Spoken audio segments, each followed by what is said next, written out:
I want to play D20 Modern with Vin Diesel and steal cars. That would be fun. That would be fun. Speaking And of then cars, just quote Fast and the Furious lines at him. Speaking of cars, Andrew, can I ask for one favor tonight? What's that? Absolutely.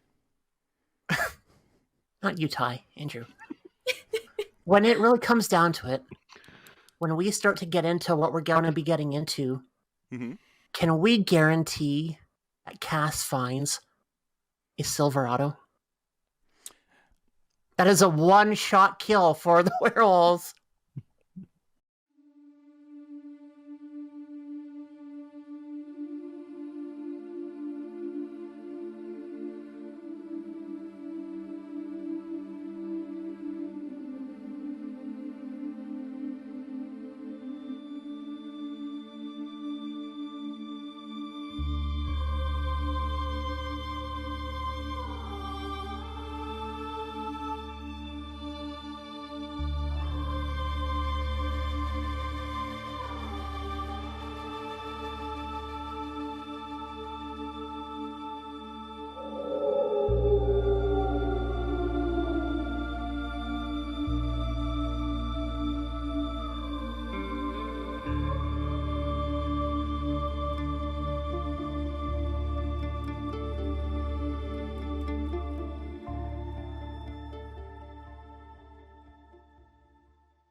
hi, I'm Abby. I play Pixie, and sometimes I'm a little too mischievous, but we'll see how it serves us tonight.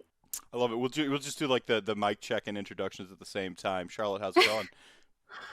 It's going well. I am Charlotte, and I am playing Sera tonight, our potentially Nosferatu Toreador adventure with Sombra. All three else? mixed up into one. A What else do I gargoyle. have in there? She might be a gargoyle. But yeah, that's the excitement. Follow her at Foxfire22. That is FOXFYRE22 on Twitters. And Abby at Nuff of Abby, but I can't remember the spelling on that one. NUFFOFABBY. Boom. That's it, baby.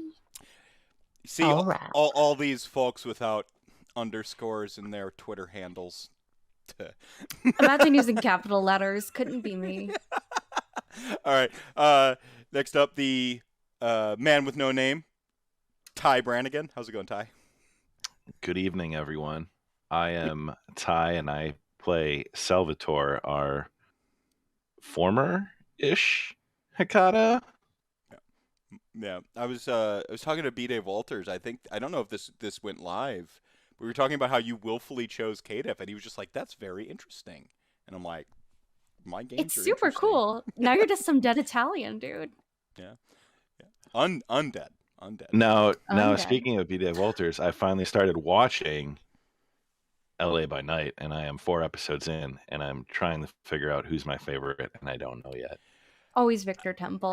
It's I It's say very I hate close. I like Venture, but Victor. I simp for them very hard. I've dated several all Venture the in my way. life. I love.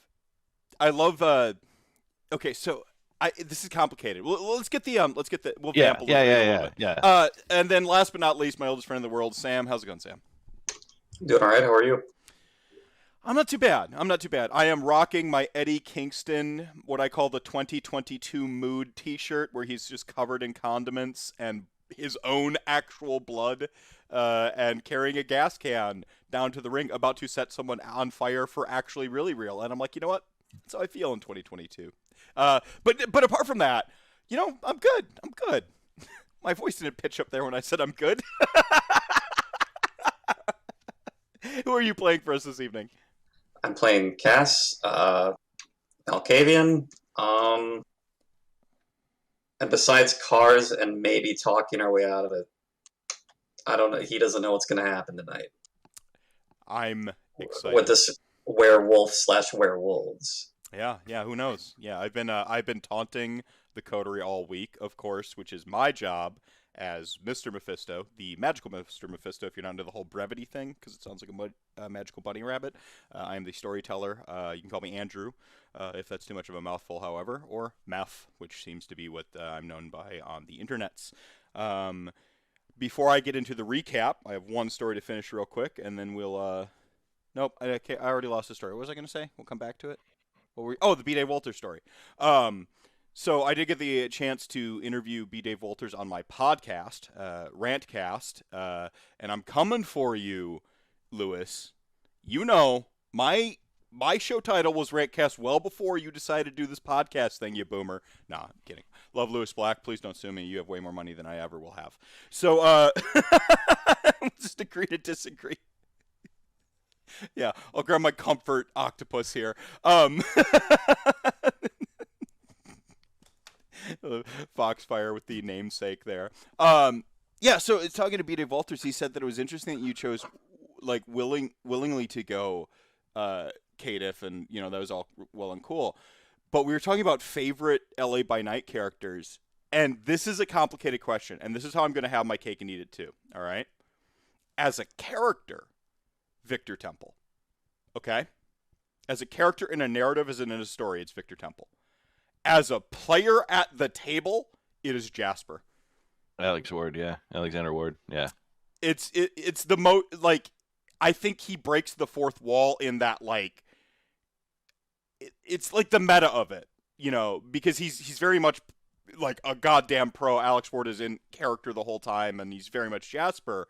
But from, like, the role-playing nerd, I'm like, this is honestly, like, I think that's probably the highest compliment, When I see, like, Critical Role, no shade on Matt Mercer and the Fantastic Crew, and there's a lot of cross-pollination there between those groups.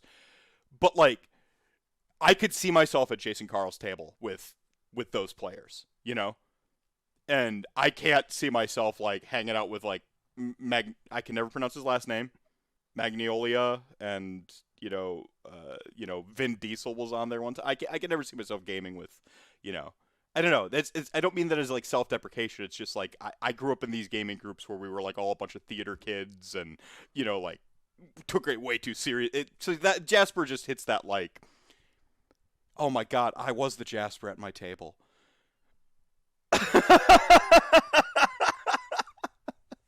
I want to play D20 Modern with Vin Diesel and steal cars. That would be fun. Speaking and of then cars. just quote Fast and the Furious lines at him. Speaking of cars, Andrew, can I ask for one favor tonight? What's that? Absolutely. Not you, Ty, Andrew. When it really comes down to it, when we start to get into what we're going to be getting into, Can we guarantee that Cass finds a Silverado? That is a one-shot kill for the werewolves. So I have a house rule that I've ported through every game I have ever had. I will allow a luck check for a vehicle that has a chrome bumper, where they got the mixture of the chrome paint out of whack, and it's literally a silver bumper and a silver, like, car. It'll be a Buick Grand National, 1988. Shout outs to Run the Jewels. Why not a Silverado? It's a Silverado. I can't. Silver. That's too on the nose. That's too like silver colored, sure, but a Silverado. No, silver colored is too on the nose. Silverado is clever. It's a gold colored Silverado. Well, game time decision. But before I get into the recap, Abby, you're going to go ahead and do our content warning here for everybody. Can do. I'll even put on my ad reading voice. The following recording and show takes place in the world of darkness and explores narratives of personal horror. This story is a work of fiction and is not official World of Darkness material. Many of the themes are portrayed from a place of empathy, but may be uncomfortable to some listeners. Episodes may contain coarse language, sexual content, mental and emotional abuse, violence, mental illness, and blood. Listener discretion is advised. Portions of the materials are the copyrights and trademarks of Paradox Interactive AB and are used with permission. All rights reserved. For more information, visit worldofdarkness.com. Sweet.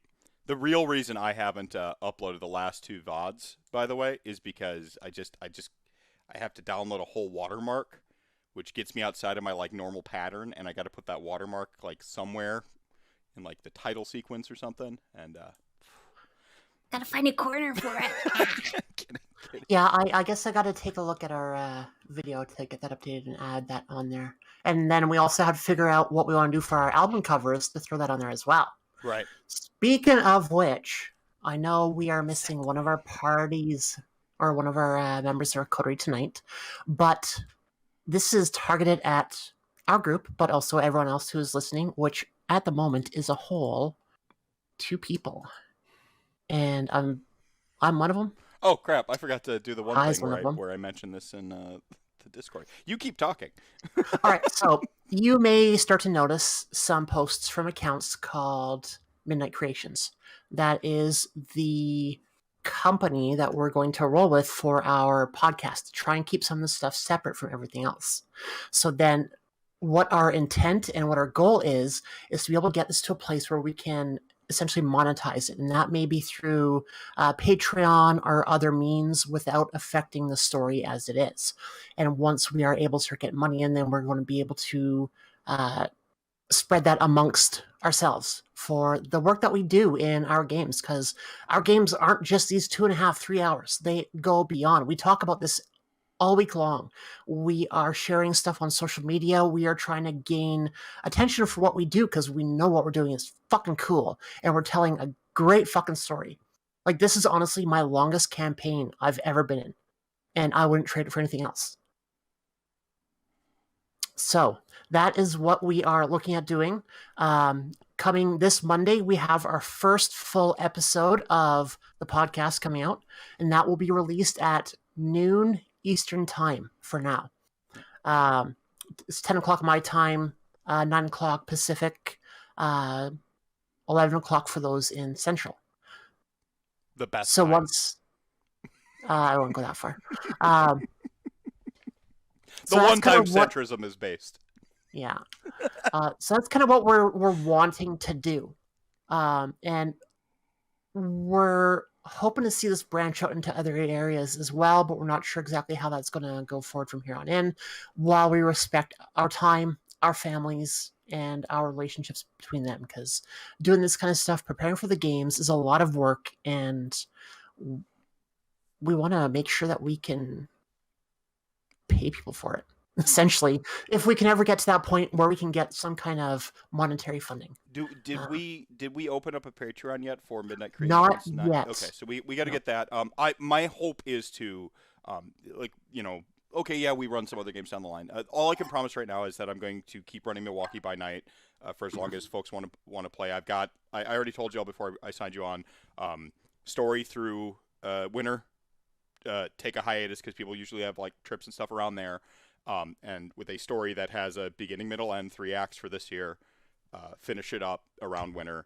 And then we can do some one-shots, we can do some adjacent stories, we can do some, whatever we need to do in the meantime for people who are available, more opuses, whatever it is, if people want to keep making stuff around then. And then hopefully come back with everyone here ready to go for like that sort of second act and so on and so forth. And by then, I expect to have a lot more of a concrete idea of what this Midnight Creations looks like and that stuff. But I do want to get that spun away from my stuff, because I'm monetized as like a affiliate and a variety streamer. My AOS Rantcast makes money besides, and I want to get this stuff spun out from me so that y'all get what is equitable and fair. And it's easier to bring people in if we're kind of weird. My phone. I didn't understand that. I don't know what I did. I don't understand it either. Yeah, no, this stuff is. I don't. It's the glasswalkers. It's. Yeah, it's with him being so AOS focused. We don't want to split his Nerd adjacencies. Yeah, like, it's easier for us to gain traction if we're standalone than trying to shoehorn what he's got built already into vampire stuff. There's a few crossovers, but I don't mind. I mean, usually what right now the problem is like everything I'm doing with AOS Rantcast is going into my charity marathon coming up, which is just like kind of like a bit of a no-fly zone for allowing me opportunities to do some other stuff. So it's Which is at the end of the month for those of you who are listening. July 30th and July 31st, 30 straight hours of charity marathon live here on Twitch, raising money for Take This, a mental health gaming focused charity that does tons and tons of great work within the community of gaming and industry of gaming, from their AFK rooms at various convention centers to the research they do on crunch and all of these discrimination in the workplace and stuff like that really takes an impact on mental health and stuff like that. And as always, try to destigmatize and normalize the conversation around mental health. So 30 hours, we got over $8,000 in swag to give away. It is not a raffle. Do not use those words. I don't want to go to federal prison for online gambling. But if you donate a minimum of $5 at various guest blocks, you're entered to win a prize or whatever prizes are available on that block. It's a 2-hour block. Like I said, over $8,000 in swag, and if you donate $50 throughout the entire marathon, you're entered to win one of our fabulous grand prizes, including a fully painted Stormcast Eternals army, a new in-box Nighthaunt army. There might be another one in there I'm forgetting, but tons of swag. It is Age of Sigmar kind of focused, but we've branched out from there. There's board games. There's this cast will be on there for what is, to me, the prime time slot at, I believe it's 10 p.m. And I heard that somebody donated some vampire stuff. Yeah, there might be some vampire dice and books during a block. So there is a cross-pollination in there. Show up. We raised $10,600 last year. Nice. The average individual donation was $22. So we raised $10,000 with people basically,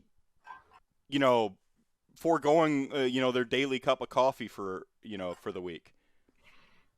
Like that to me is grassroots. That to me is the power of community and mutual aid and helping each other out and stuff like that. So mental health, of course, is super important to me. I've always been visible. I was recently diagnosed with some stuff that I'm currently struggling with, so it does feel a little self-aggrandizing to into my third year be helping myself, kinda, but I think it just makes me a better advocate to, I'm not talking about something I haven't struggled with myself. So heavy stuff out the way. Who wants to recap last week? I might not be able to stop myself from maniacally laughing the entire time. I can't wait. Oh boy. All right, so Abby did our. I think it's Sam or Ty. Yeah. We got one of those buttery vocals in here. I've got it if Sam doesn't mind. I'm good. So last week, the Sabbat started causing some trouble in our neighborhoods. And it was not friendly and it was not neighborly. But it began with Sera awakening, going through an experience of her first evening kind of coming awake, or second evening coming awake as a member of the Kindred in Sal's haven. Her and Sal then kind of had a moment to discuss what they were planning on doing. Those plans were waylaid by the disappearance of Sal's driver. Meanwhile, we were in Pixie's place where she was greeted by the coterie's least favorite sire, Thompson. And in his sleazy kind of way, I mean, right now, least favorite as far as the players, maybe not the characters yet because we don't know. But Thompson was sleazy and obviously taking advantage of Pix, using her to get some information in the city. We learned about Elizabeth and this research. Now, what Elizabeth may be or what Pix is trying to find out might not be totally clear yet to everyone. Emily. Learned about Elizabeth Emily. is our friend Elizabeth. Emily is the secret. As Thompson was leaving or had just left, Cass happened by Pixie's haven because he needed some help with security, a little bit of technology and not understanding exactly what he was getting into. He is a serviceable driver, but not evidently a technology-based security analyst. So Pix offered some help for a a little breaking and entering of a Pentex facility. As those two were having that discussion, though, there was loud crashing noise and a disturbance on the streets above. They went up to investigate, discovered what we suspect was a Sabbat van kidnapping people off the streets, causing some havoc and driving away. And all of this is happening kind of simultaneously as Sera and Sal find Jimmy limping down an alley, bleeding, has some blood on his blade, learn that he got into a bit of an altercation with perhaps some kind of Sabbat, Zamisi, revenant, or gargoyle, some kind of flesh-crafted, monstrous type creature. Stabbed it in the eye and was able to make it home, where we then touched base, had Jimmy call Pixie. Sera was a little frustrated with Sal's inhumanity at that point in time towards his confidant and friend. Made plans to meet them up, and as we were headed to the action in Jimmy's car, Pixie and Cass came upon this crashed van, destroyed Sabbat as a werewolf.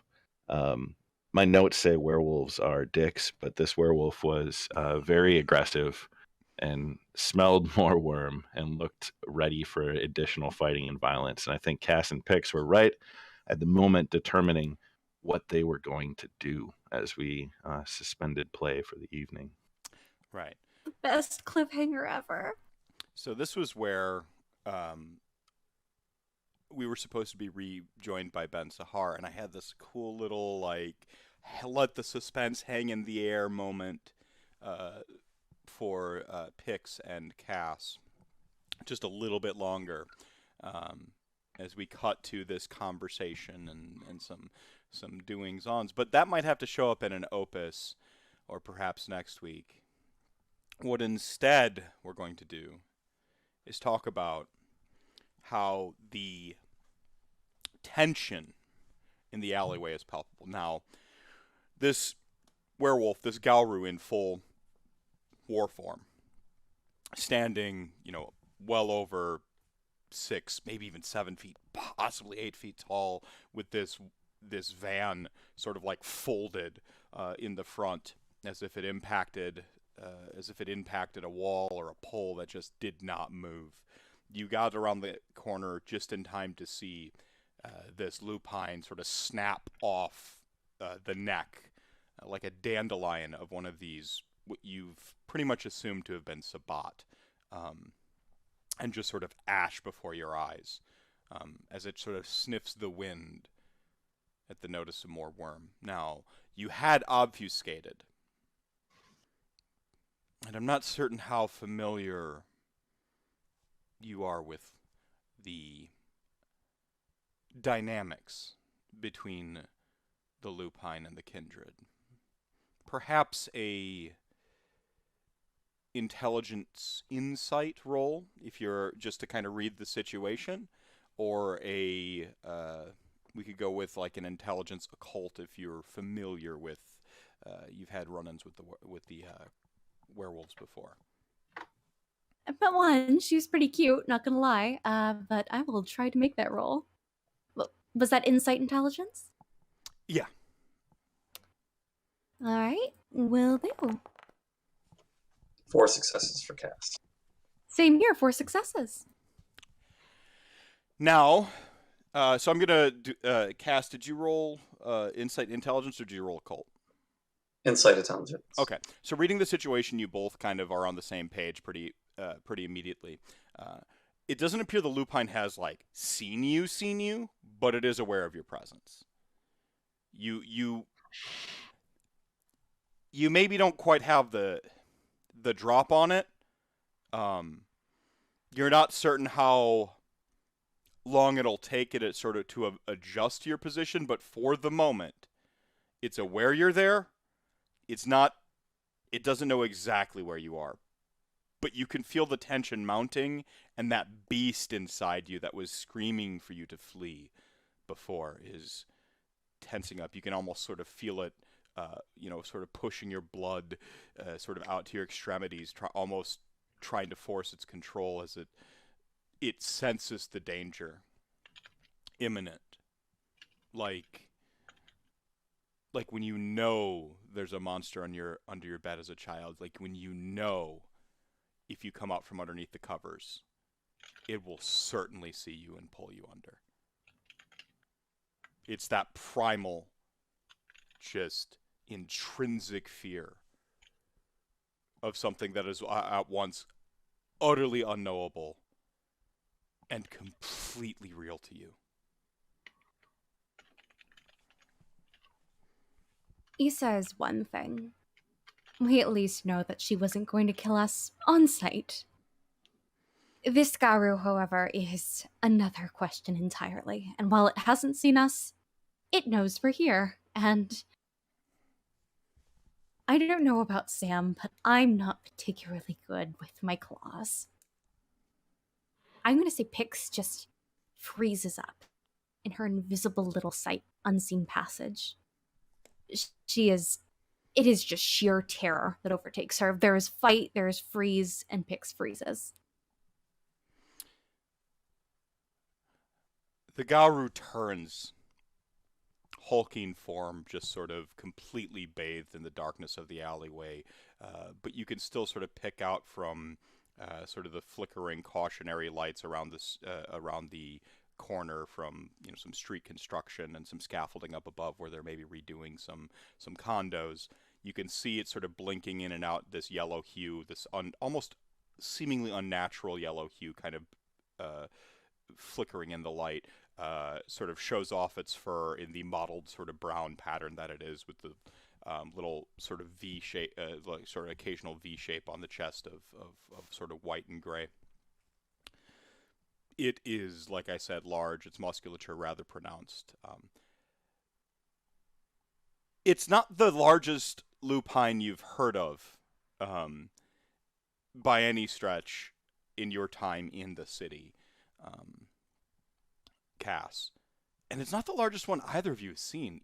Issa was bigger than this. But it's, compared to y'all, pretty stout. And I just gotta say real quick, not to break the ambiance, the tension, but Q times, yeah, B-Dave actually said the favorite game that didn't get the viewership was the Wraith game. So I think that was a pretty high compliment. And it's on my it jumped all the way to the top of my list of actual plays to go back and watch. So shout out Q times. Thanks for stopping by. So let's cut real quick to Sera and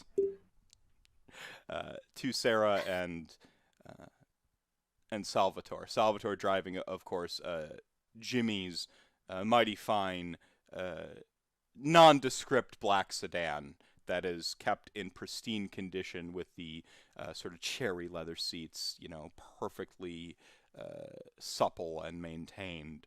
The hands, even through your undead sort of dulled senses, you get this almost tingle sensation as your hands sort of form around the wheel. How are you rolling out? You had this conversation, as I recall, at the end of the last week, but we knew they were headed north. So Sal and Sera got into the vehicle. I believe Sera was in the back, I think. Yeah.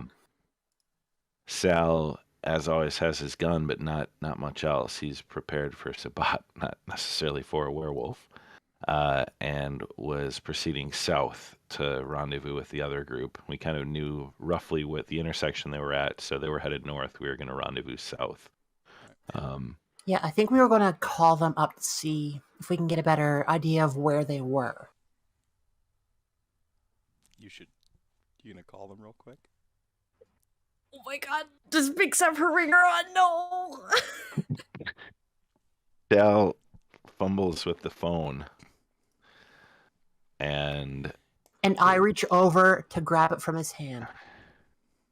We have these beams of light sort of, as I mentioned before, sort of coming in and through the windshield and just happening to break right before they hit Sera, almost like waves on a rock face, right? And she's sort of in shadow, and we see her hand come forward and grab the phone. You focus on driving. I'll give them a call.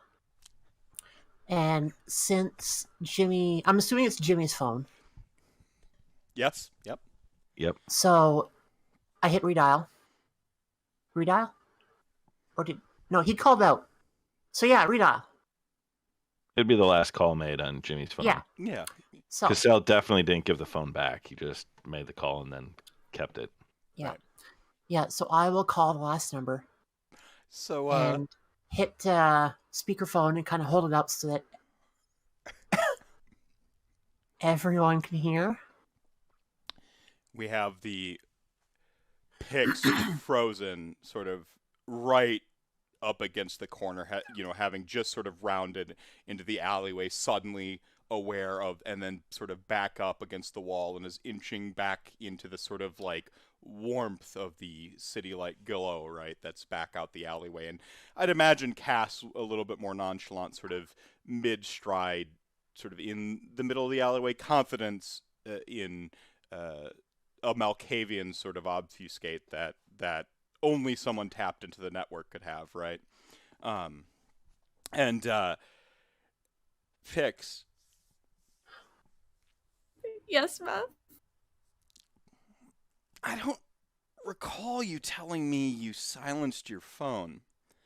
However, you are a Zoomer, and Zoomers don't believe in ringtones. So it vibrates. Exactly. Oh.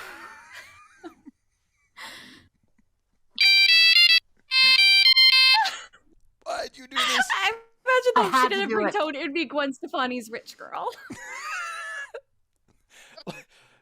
Oh, I love the contrast of that so much better. Like it is like Gwen Stefani's Rich I would Girl. say, actually, how about we try out that luck roll mechanic to see if Pix remembered it? Because Thompson's an old timer and only uses ring, and I imagine he would ask her as well. Let's see. Roll the luck check. What would that be? Straight D10. Gotcha. 6 and Oh, above boy. good, 5 and below bad, and degrees of Right. magnitude. Oh, that was not it. 1d10. There we go. All right. Not only Oh my god. do you have the ringer off, you also had the vibrate off. Oh my god. So this moment where the phone sort of lights up in your pocket and you see the like caller ID, but you are obfuscated and stuff on your person is pretty safe. I've never prayed before, but I'm thanking whoever's out there right now that I remembered, especially after meeting with Thompson. The Garou head But hopefully whips that means to the they're on the side, way. sort of leers right over the top of Pixis as it sort of snarls. It's hesitant to step out into the streetway from the protection of the alley. And it's now that you realize once more that you recall that this sort of wave of sound seemed to stop and not quite enter some sort of sphere or bubble around this alleyway. Like the electronics were all disrupted, a block or so back and so on and so forth. And maybe becomes aware to y'all how unnaturally quiet it is here. Not only is it that, like, yeah, none of the electronics in the immediate vicinity are working or whatever, but it's almost like a vacuum. When you go into like an airtight room and you close the doors and you can almost feel your ears ring or pop because there's so little sound, that's the sensation. There's some sort of like dampening to the noise around. Not like I'd be able to guess just osmos. you hear the like, the Gauru moving, and you can certainly hear it breathing right above you, and can kind of, even through your deadened skin, feel the heat of its breath. Picks like you're right there, right downwind of it, right? And So it's not that, like, there is no noise. It's just that it's contained, as if two separate, sort of spheres. And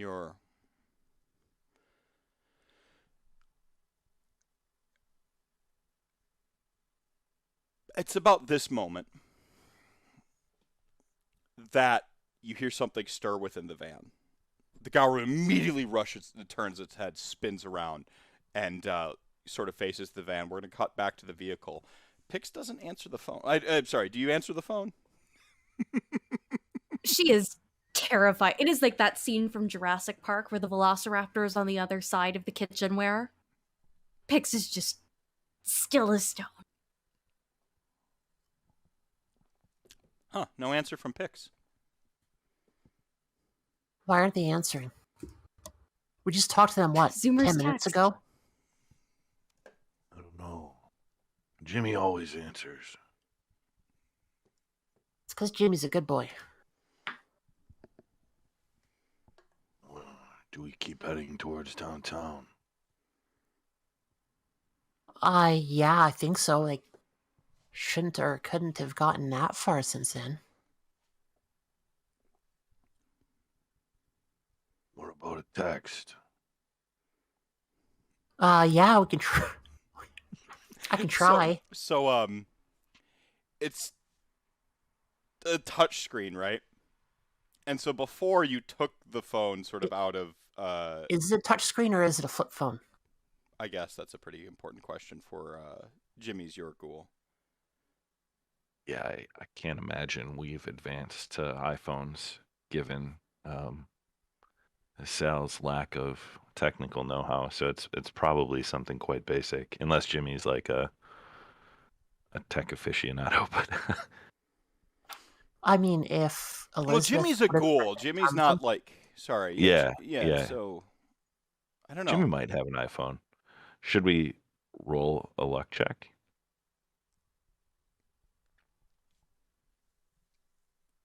If it's Jimmy's within the purview of your character. Let's leave it up to the dice. All right, leave it up to the dice. Let's go. It's a dice game. It is a iPhone. It is definitely a touchscreen. Probably an Android. Jimmy is always ahead of the curve on security. Yeah, Jimmy's got a jailbreak, Android device basically. Yeah, it's for the business. He does all the business. So yeah. It's about here where the technology just doesn't seem to be responding to you. What is wrong with this phone? Why isn't it working? I can't type anything. It just worked. Like, we just called somebody, right? Or did we? let me see. I'll hand it back to him. So Seems to work for Sal. Just like it did before. Sorry if I retconned in mid-scene, but I seen my brain processed that Sal had redialed, not Sera. Yeah. Yeah, he redialed and then I took it from him. And you took it from him. overhead. That's what I Yeah. thought had happened. Yeah, okay. Just making sure. Yeah. I wasn't breaking totally continuity sorry. here. Too bad. All right. So Sal's gonna push his luck here and try to do what moment for a public service announcement. Please don't text and drive. I was actually going to have you roll a drive check for deciding to text and drive. Normally, you don't have to roll a drive check, just driving arbitrarily. Yeah, is that Dex plus drive? Yeah. Oh boy. Oh boy.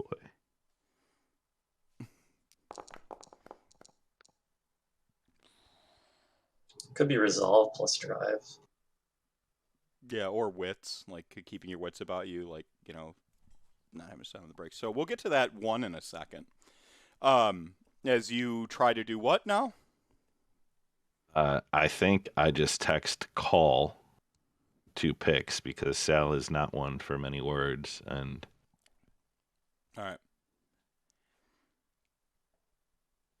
Where were you heading? You were still maintaining the trajectory towards like north side of downtown type thing? I imagine like south on Water Street, right? So like Brady hits what is water up at that intersection, and then head down Water. Yeah.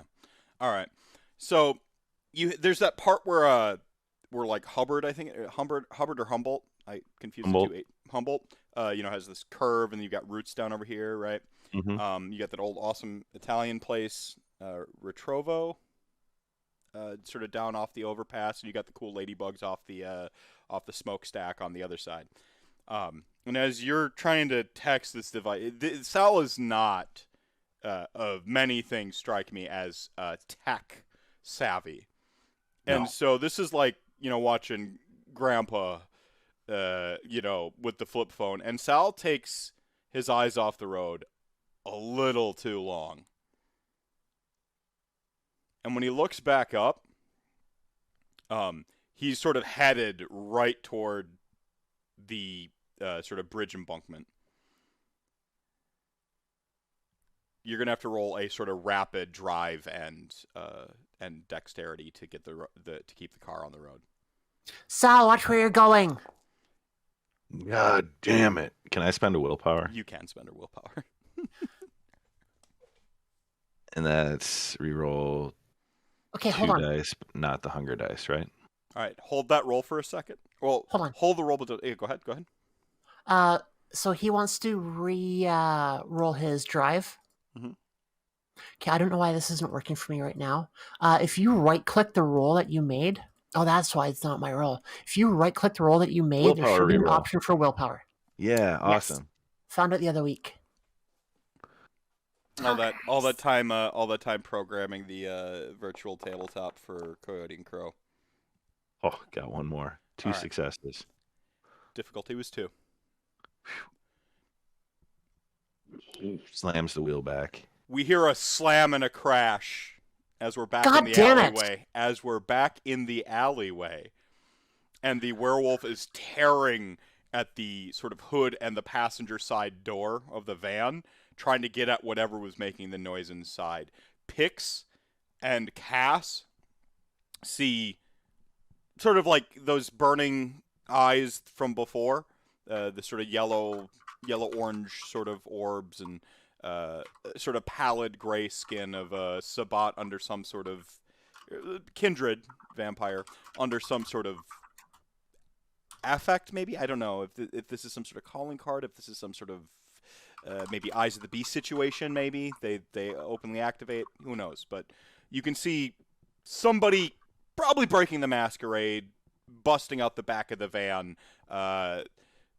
pulling out sort of a 9mm, and turning around and just firing just wildly at this werewolf as it sort of stumbles and heads toward your space. I'm going to go ahead and have everybody roll for initiative now. Now, against the Sabbat, you'll automatically go first. You're only really rolling against the lupine.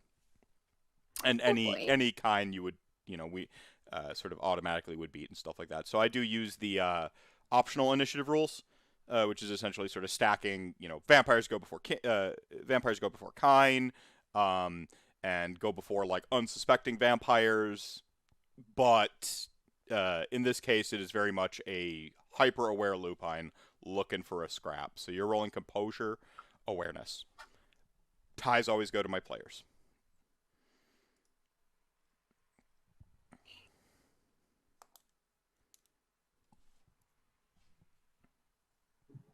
Three successes. 5 successes. Nice.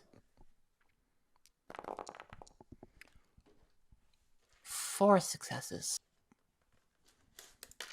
Bad Trying to Sera. find my dice. There we go. Possible bestial failure. I don't think on initiative you can bestially fail, but maybe you can. I think that this moves into our sort of time and tension component. Sal is when the vehicle would enter with sort of reinforcements would be at the bottom of the initiative. Basically, is what's going to go on here. And then for my lupine,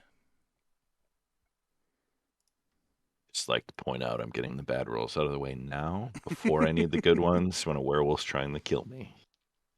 So you can hit the werewolf with the car, hopefully. I'm saving my dice for a dramatically appropriate moment.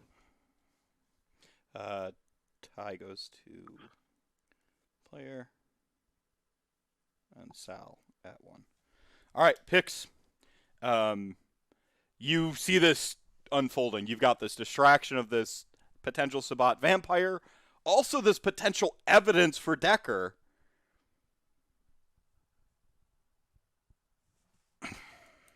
It's great evidence.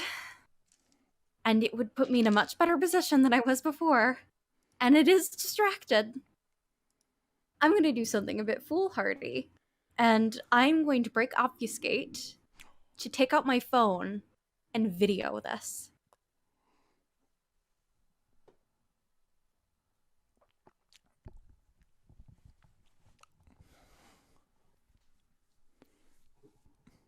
Little bat, what are you doing? Decker needs the evidence. Besides, it's busy killing the thing. Just shh. Do you see our text now? Oh yeah, you pull it up and you see the text like as you're pulling out the camera, like right where you have to swipe it out the way to go to your camera, you know? Yeah, evidence. Amazing. Sera, you're in the car, but this doesn't mean you can't. We're in sort of sort of like a cinema mode. The vehicle's like flying down the streets, and you can maybe sort of like start to make out up ahead where the evidence of a car crash is, though none of the like specifics, no details, no people yet. But you can see where like a pole's been knocked over or something a little ways down, and so on and so forth. But not quite any visuals on anybody yet. I will lean over Sal's shoulder and point right in front of him. Go over there. Something happened. I will give Sal advantage on the next drive check because of your directions. Backseat driving, confirmed, gives advantage. And what does advantage give you? Plus one die. Or Additional plus one success, I think, automatically, right? Where's my cheat sheet? It's either one die or one success. For this purposes, we'll just say one die. Okay. More dice is more tension. Someone can correct me on that later as we keep things moving along. The lupine goes. It lunges like over this vehicle, closing the gap with alarming speed. You've seen Kindred with celerity not go this quick. And just is on top of it, claws at the neck almost immediately again. As this is happening, sort of simultaneously, the Sabbat's actually like sort of just choosing to shoot, and pretty much emptying the clip. So.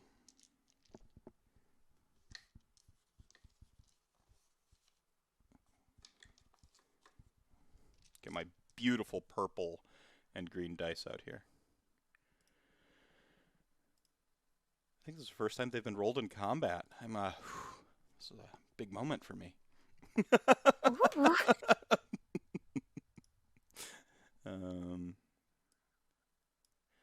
So this will be a brawl strength.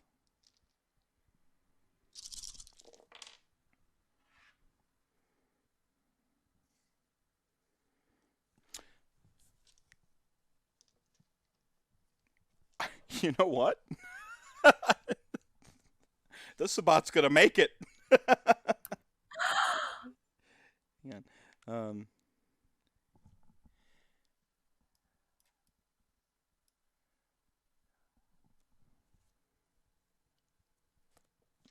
Good, because I have questions for them.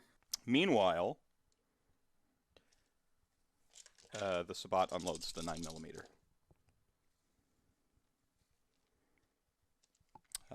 Much like you'd expect, just sort of like emptying about half a clip into the thing, and you can just see like light little plinks into the lupine as it does manage to get a hold of the Sabbat, but not crush its throat like you saw like sort of previously. For what like just sort of like it almost sort of like bounded clumsily over the top of the van and didn't quite get as much of the vampire as it wanted, and plus the sort of having to take slight evasion from the bullets. So, but the Sabbat is still at the mercy the werewolf's claws. As Cass goes. Okay. Cass is gonna take a look at the surroundings. How many vehicles are in the vicinity? Besides the van. Yeah, the van's pretty well totaled, but there's about 3, like, within, like, an immediate, like, your immediate vicinity, you know, like, sort of, like, within this action you can get to. Okay. Yeah, Cass is gonna make his way over to a vehicle, and okay, if we're both using unseen passage, can we see one another? Well, Or I no? broke it to Oh, you take broke the it. video because anything beyond like just a whisper is gonna break unseen passage. In a narrative sense, I tend to do something where the coterie has a rough awareness of where each other are. Vibe check. Yeah, you know, just a vibe check, right? You've been a coterie long enough to where you've picked up on each other's sort of general, you know, sort of habits and movement patterns and stuff. Just sort of that the way that like a pack of predators naturally sort of, even if you're not, you know, direct eyesight on, you know, your pack in a hunting formation, you know roughly where, you know, that sort of thing. You're a coterie, so we give you some woo narrative advantages. Okay, Castle whisper. Pigs. Okay, what kind of cars are nearby? What do we got? What are my options? All right, so there's the ever present. This is 2022. The most common vehicle on the street right now is a Chevy Equinox. So there is a hang on, orange Chevy Equinox. It's the burnt orange color that was in the original launch of the 2022s. Looks pretty swanky actually. Well maintained. There's an old beater, some kind of like a Toyota Camry. It is like a powder blue color. And then, did you want to roll a luck check? Sure. It's only a 3. Okay. There is a silver-colored 1988 Cutlass Sierra. Also a beater.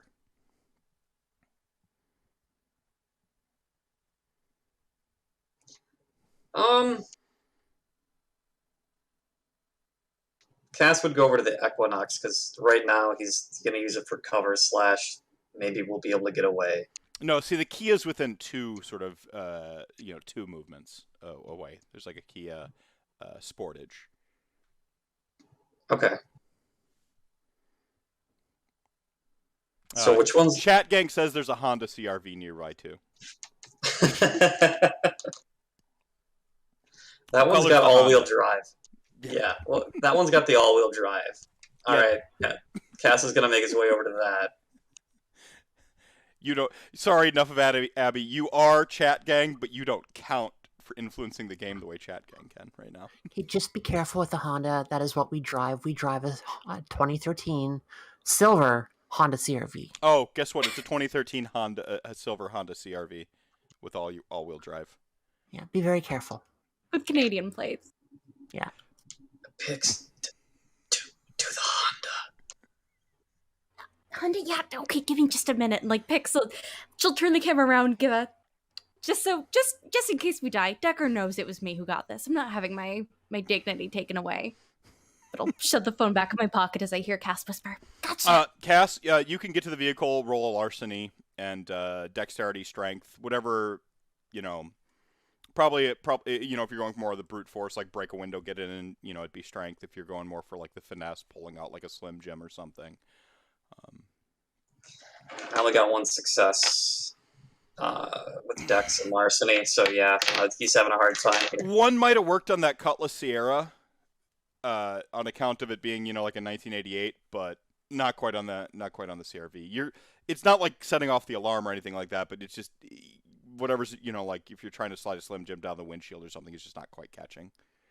And then that brings us to Sal. Sal, basically you catch sight of the sort of like flashes of the gunfire, and you can kind of see the alleyway, and you know, it's all in real time, so you have a pretty good idea where this loop. In a matter of moments, again, it's all happening in real time. You become aware of the lupine and all that stuff because, like I said, you're driving. You see the gun flash, muzzle flashes, though you don't initially hear them from where you were, and likely not until able you get to inside the bubble, and then you can hear everything inside. And likely not to be able to angle the vehicle like into the alley. Like this is going to be a pull up and roll out type thing. Yeah. Okay. So yeah, Sal will maneuver the vehicle like on the opposite side of the street, so he could potentially use it for cover, or get out, not pull up right in front of the alley. But pull up, not like a careful like Grandpa Sal driving, but so obfuscate doesn't break unless you take like a quote unquote aggressive action. I don't believe just taking the video counts as an aggressive action, and even trying to jimmy the lock. I'd have to go to the tapes. Let's check with the referee. Oh yeah, it's me. You're fine. For now. But it breaks the instant, and the example they use is like if you go to pull a baseball bat back to like hit, it instantly breaks when you like kind of bring that bat back type thing. So just for pulling the phone out. Now, quick question: is driving the action that round? So, like, I couldn't do something driving else, is going to kind of be in the category of your movement at this point. Okay. Parking the vehicle in a meaningful manner, like would take your drive would be an action, but just kind of like rolling up and like rolling out. We'll say it's a complex action, so you'd lose 2 dice, but you can like park, get out, and do something. Okay. Assuming I would see some kind of threat once we're parked. Yeah, as I said, it's happening in real time, so you're like... Yeah, all I would be doing is a rouse check to activate Defy Bane.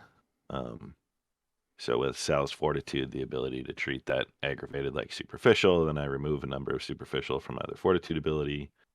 So I think it's just a rouse to activate when I prepare it. If I did it in like an emergency reaction, it's different, but...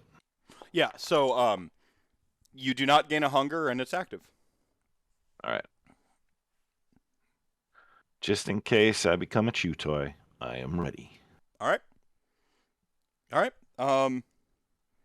Top of line picks. You've got, like 6 seconds of a video of shaky cam. Yeah, a little bit of... Yeah. Oh, yeah, you even like flip it around to get the selfie in. Yeah. Upon seeing that the car has not been opened, I've broken into a few cars in my time, I am going to go over there and I am going to try my creepy little hands at it because this Sabat is not going to last long as a chew toy. All right, dexterity larceny. Dexterity larceny can do. And I'm actually going to rouse my blood for this because I really would prefer this to work, and motherfucker, I'm at hunger 4. Oh, shit. Oh, no. Yeah, this is not good. Pix is hungry. There's no blood in this thing. There isn't. That Sabat back there, and just a nibble from Cass wouldn't be the worst thing, don't you think? We're not eating from people. He wouldn't mind. Oh, come on. Live a little. Well, unlive a little. It's getting harder to resist it, but that's 2 successes. I think I'm gonna willpower. At 4 hunger, the beast's voice is getting indistinguishable from your own inside your head. It's like it's sort of taking over. Oh no! You're feeling the hunger pangs. You can almost keeping the beast at bay is becoming an act of will at this point. This is not a good day to be Pix. And wow, that's 0 successes on the willpower. So that's a total of 2 successes. So, you, unlike Cass, do feel something catch, and it's kind of like you're there. If you'd had that 1 extra success, you'd have had it. As it stands, it'll be unlocked by next turn, or, with an assist from Cass coming up here. So. Curse you, Simply Safe!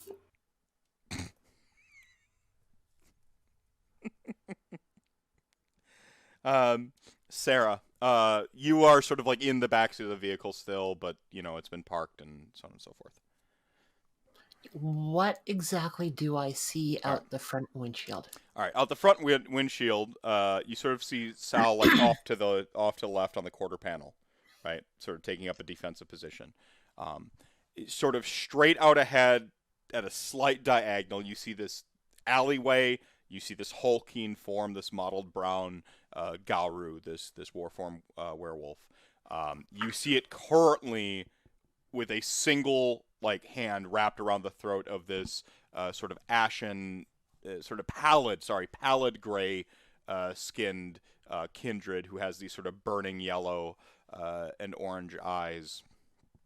Sort of held aloft, dressed in plain street clothes, looking a little bit disheveled, maybe a little bit homeless, and wearing like patches of blood stains, kind of proudly, that have faded to like brown on its sort of like just plain white T-shirt, pair of jeans, and sort of like sneakers, Reeboks, as it were. Just sort of like you see being held up by this lupine. You can maybe like sort of make out the silhouettes of Pix and Cass. However, we sort of rustling with the lock of a vehicle, of a Honda, sort of diagonal the opposite way of the alleyway. And that's the scene so far, plus the wreckage of the van and a couple piles of ashes. Sort of currently sort of lilting and whirlwinding in the light ambient breeze. You also become aware of this sort of this almost like void static area you've entered.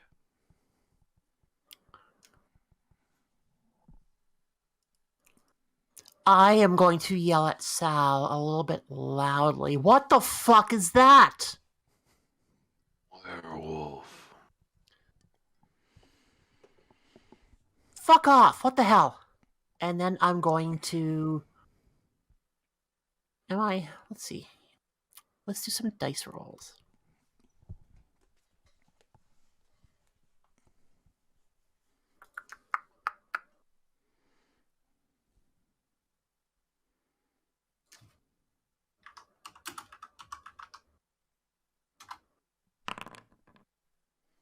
I'm going to honk the horn and try and get the attention of Pix and Cass while trying to lean my head out. Hey!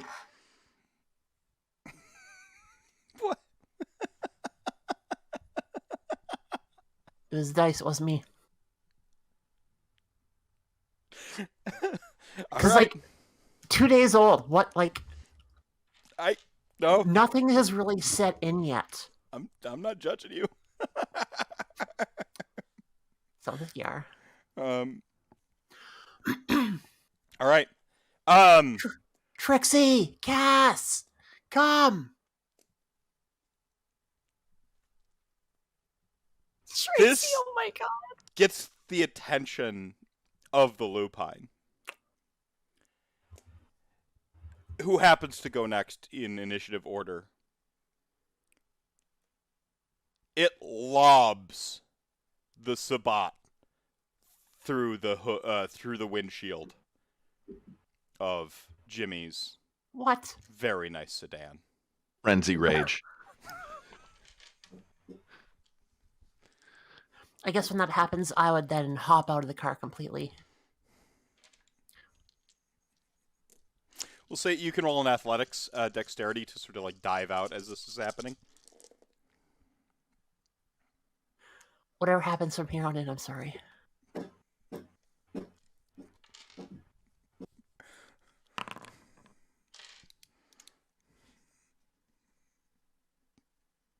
That is 3 successes on athletics dexterity. Yeah, you dive out the vehicle, but like it's not like a clean clear of. It's like you get out the, sort of backseat, and you're on the ground and sort of in the process of scrambling to your feet as glass sort of shatters and explodes in through the front window, and the form of this lick is just twisted up over the dashboard, like arms sort of gnarled and busted at unnatural angles through the steering wheel, and just like pretty well torpid. Ain't dead though. Well, Not final dead. Just a light vampire coma. A little bit of one. And then the Garu just throws both arms back. Like, make this fun for me, little worm. And it comes running towards you.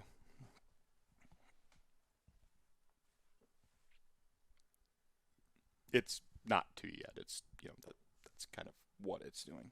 Cass. All right, so it's running towards Sera, the car, the wreckage. You've got, like, Sal, you had to do one of those, like, kind of like flinch or I guess this thing just came through the windshield kind of like right in front of you. How did Sal react? Sal's pissed off. That's Jimmy's car. It's a probably see this about vampire coming. No, it's meaningless. It's not a threat. And then prepare to react to what happens next. If it makes you feel any better, Q Times, the first werewolf they met was definitely like portrayed initially as like a villain thing in the initial scene, but they befriended it. They befriended Isadora, the outcast. She's a pretty dope black spiral dancer and potentially Pixie's future wife.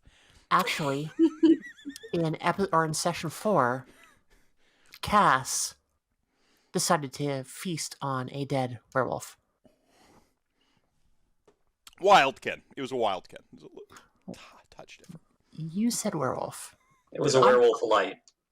Oh no, because the two in the room. Yeah. Yes. Yeah. I'm editing that episode right now. So. Yeah, right on. No, you're right. Yeah. He does, but like dead blood is just it doesn't register the same for. So he didn't get the lightning quite. He didn't ride the lightning yet. Sorry, I'm embellishing the live show a little bit more today. Pardon me. That's how excited I am to murder the whole coterie. So Cass, you see like Sal sort of like take this like getting ready to scrap sort of posture. You're up. Cass is gonna mutter to Pix, "Never have kids, little bat." And then he's gonna break out his trusty Colt 45, and he's going to fire into this lupine. So what is it? Firearms plus. Firearms plus. Is it composure, dex, resolve? I think it's composure, isn't it? Composure is for a aimed shot. Resolve, I believe, is your standard shot. Firearms. It's going to be composure plus firearms for a standard attack. Resolve plus firearms is the sniper attack. So composure plus firearms for a standard shot. Could I take a sniper shot with my pistol? I mean, yeah, you're taking like this is like instead of like just like blah, like a bunch of shots. You're taking like sort of the one careful shot. And as I recall, you're packing silver rounds, are you not? I sure am. I learned from last time. Okay. All right, so resolve and firearms. Mm-hmm.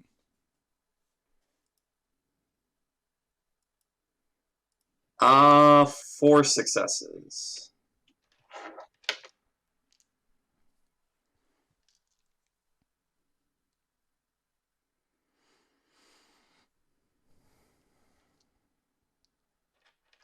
All right. It's going to attempt a dodge.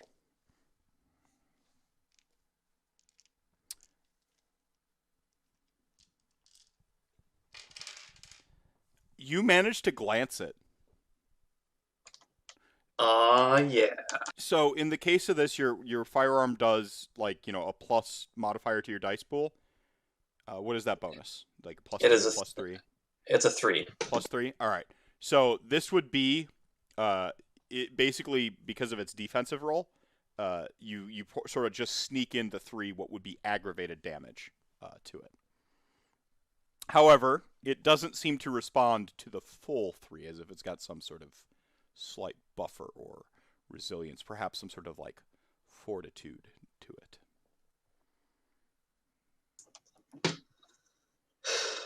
All right. That'll be Cass's turn. He might just be like, "Hurry up with that lock." Try but it's simply safe. I hate this new shit. Okay.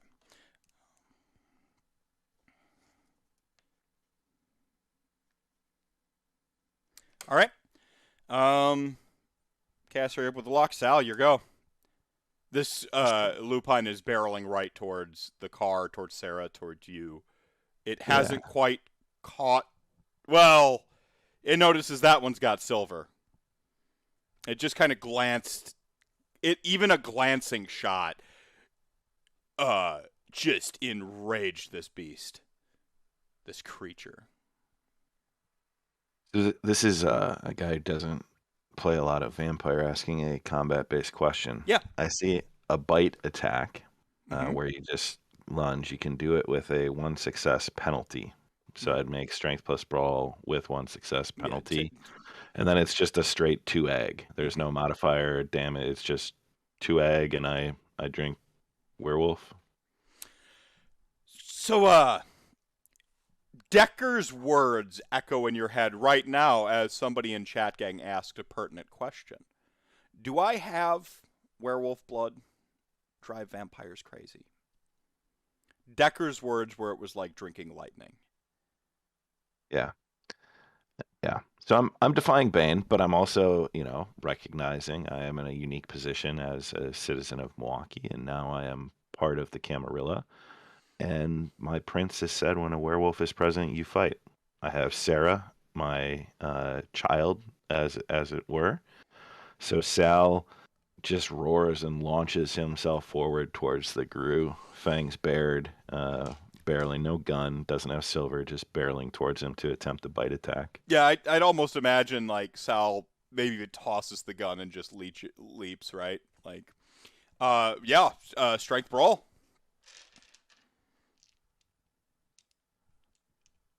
So you're about to go in like sort of like a straight sort of brawler mode with this thing.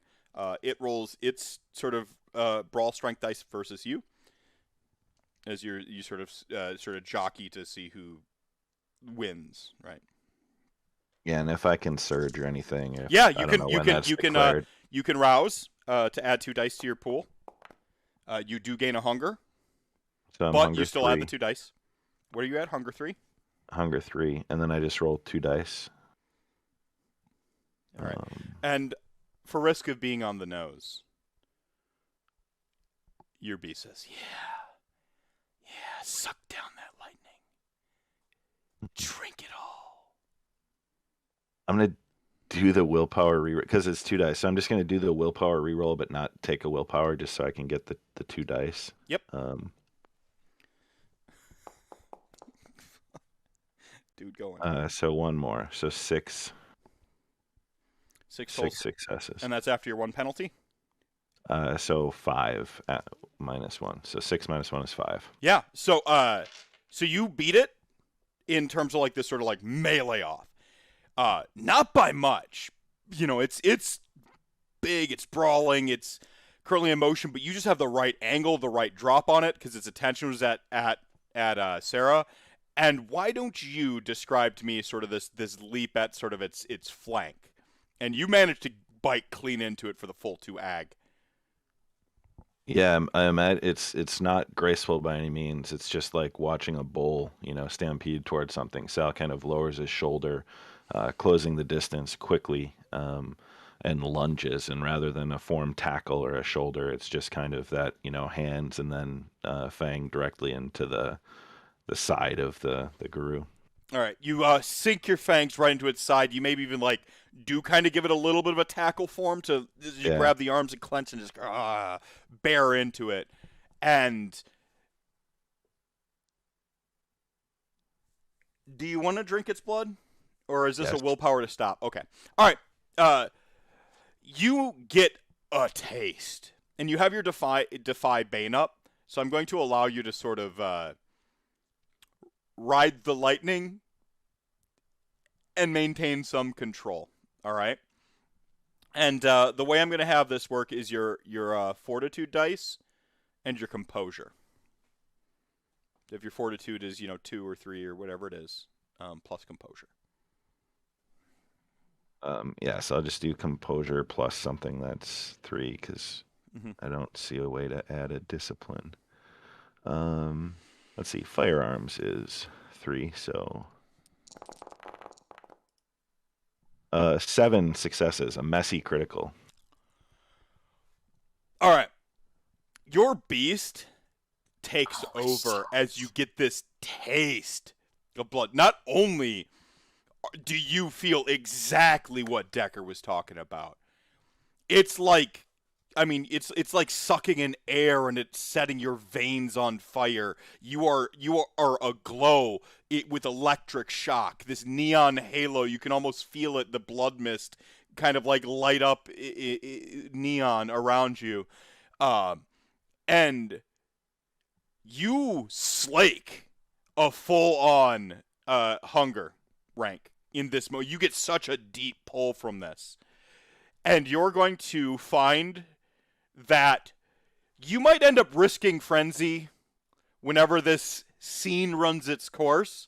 But right now, you are utterly juiced up. And you're going to enjoy a +2 dice bonus to every physical action you take for the duration of this combat.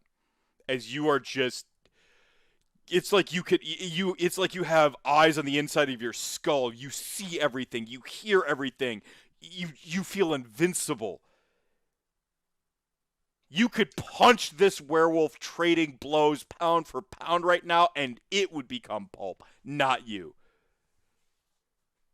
In fact, your beast is telling you, oh yeah, these Garu ain't shit. Apex predators, my ass. The old adversary, fuck that. We're the top of the food chain. Let's show this thing. More. Drink more. Al is latched on, not planning on letting go. All right. Top of line, Pix.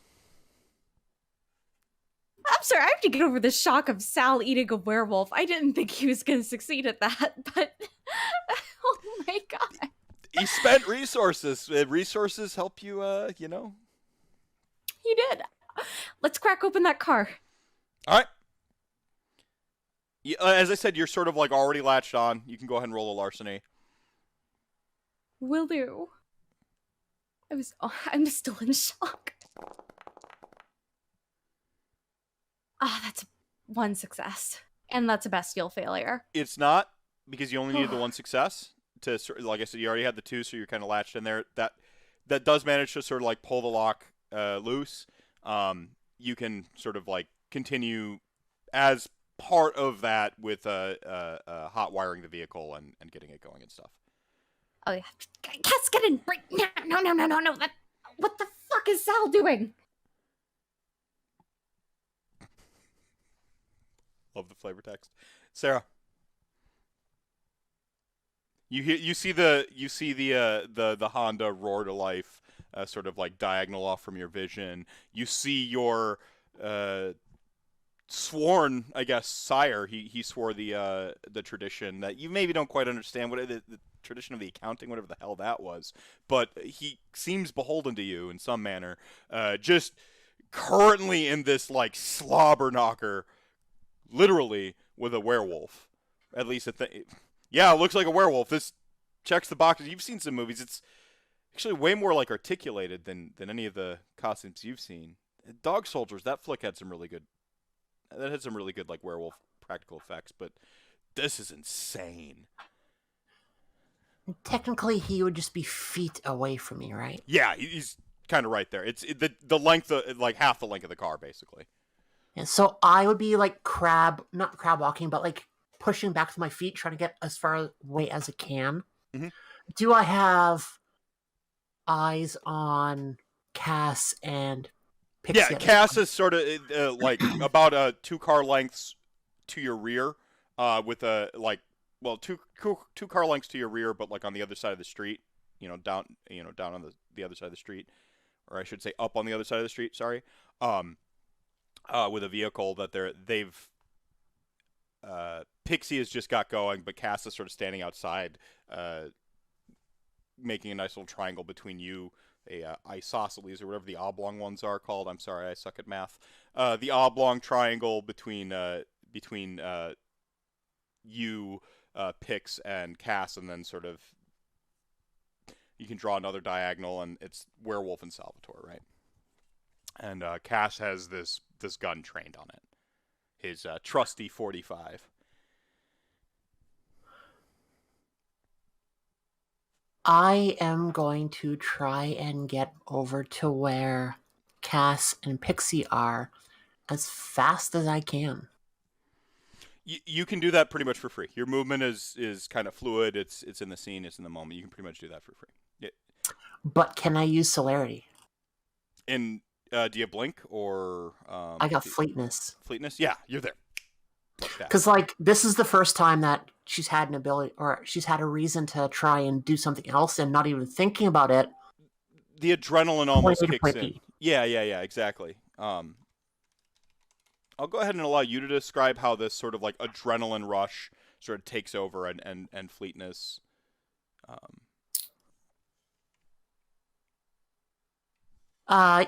Kicking the ground to try and push my way further away from Sal and this beast.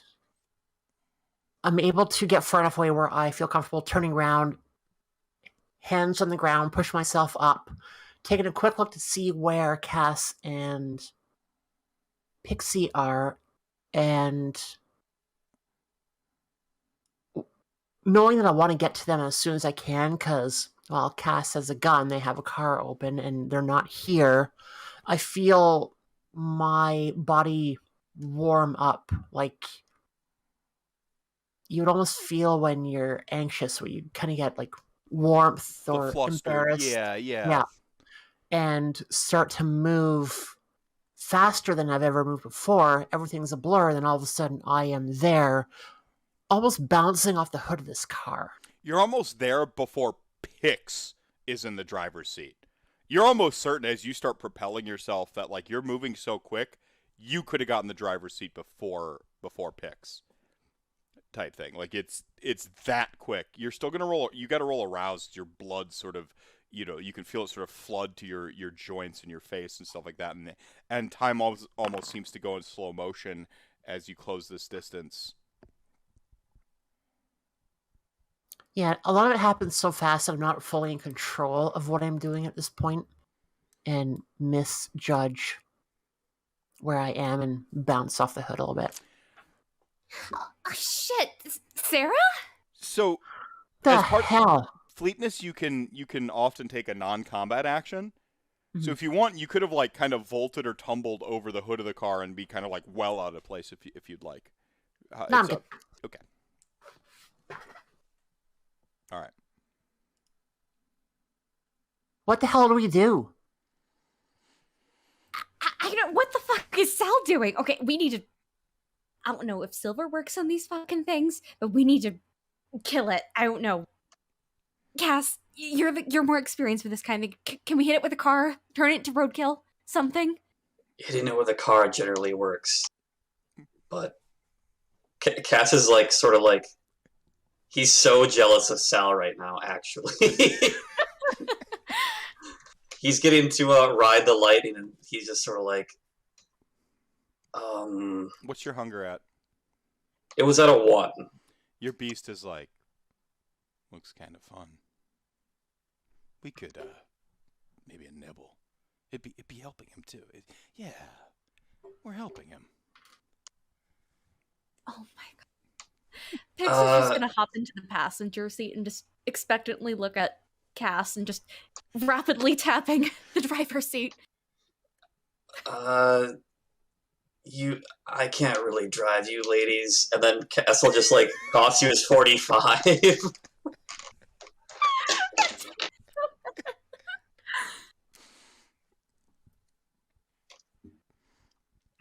The lupine continues this Greco-Roman, feast mode fight. and then it's you're sort of like already in the this conversation's sort of happening as this is all taking place. So you're going to go ahead and because you're sort of like locked in this primal combat with it, you're going to roll your strength and brawl. If your fangs are still cinched in, you take the penalty. Otherwise, it was like you got the one good bite in, and you can roll at full dice. Your call on how you foresee this. I think you said he was still hanging on there, though, Salvatore.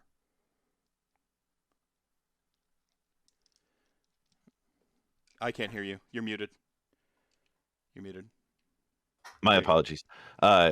It says the bidden foe can escape through a contest of strength plus brawl as per the rules, whereas the attacker may continue biting without the one success. So like sustained is so you lose the penalty. All right, yeah. So it's doing the brawl thing, but you're still so the way combat kind of works is you sort of like give each other pools to roll against when you're in current combat like this. So gotcha. I still need you to roll the. How many times can I blood surge? Like when can I do? Is that as long as I have free hunger? Until you max out on your hunger, yeah. All right, so hunger goes up, but I still gain the effect, right? Mm-hmm. I'll learn combat eventually, friends. So 5, and then I'll just do the willpower reroll for those 2 dice. 7 total successes. All right. This is the like feral cat type moment where it's like trying to like claw and like just like goes for like a double axe handle type thing, and Sal just like sort of shrugs it off the back and the shoulder and stays latched in there. Total push in your favor. I keep drinking. All right, so you've tossed the cult. It is now your turn, officially, Cass.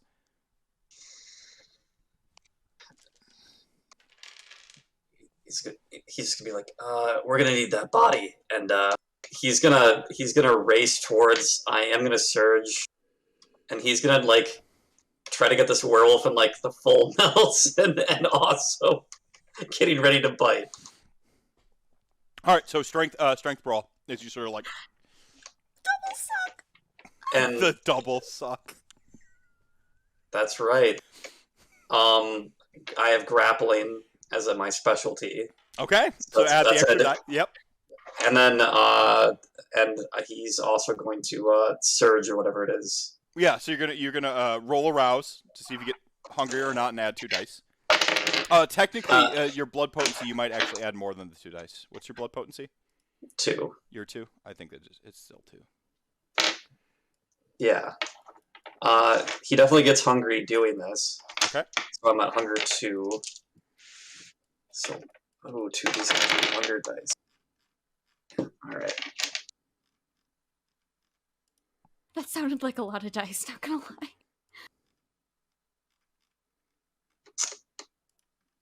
Ooh, okay. That is 6 successes. All right, so you're actually now officially assisting each other, which adds an additional die to each other's actions. It's still only 6. All right, but yeah, just so you keep in mind, you're now like literally assisting each other, so you get this bonus die. With the 6, put that one over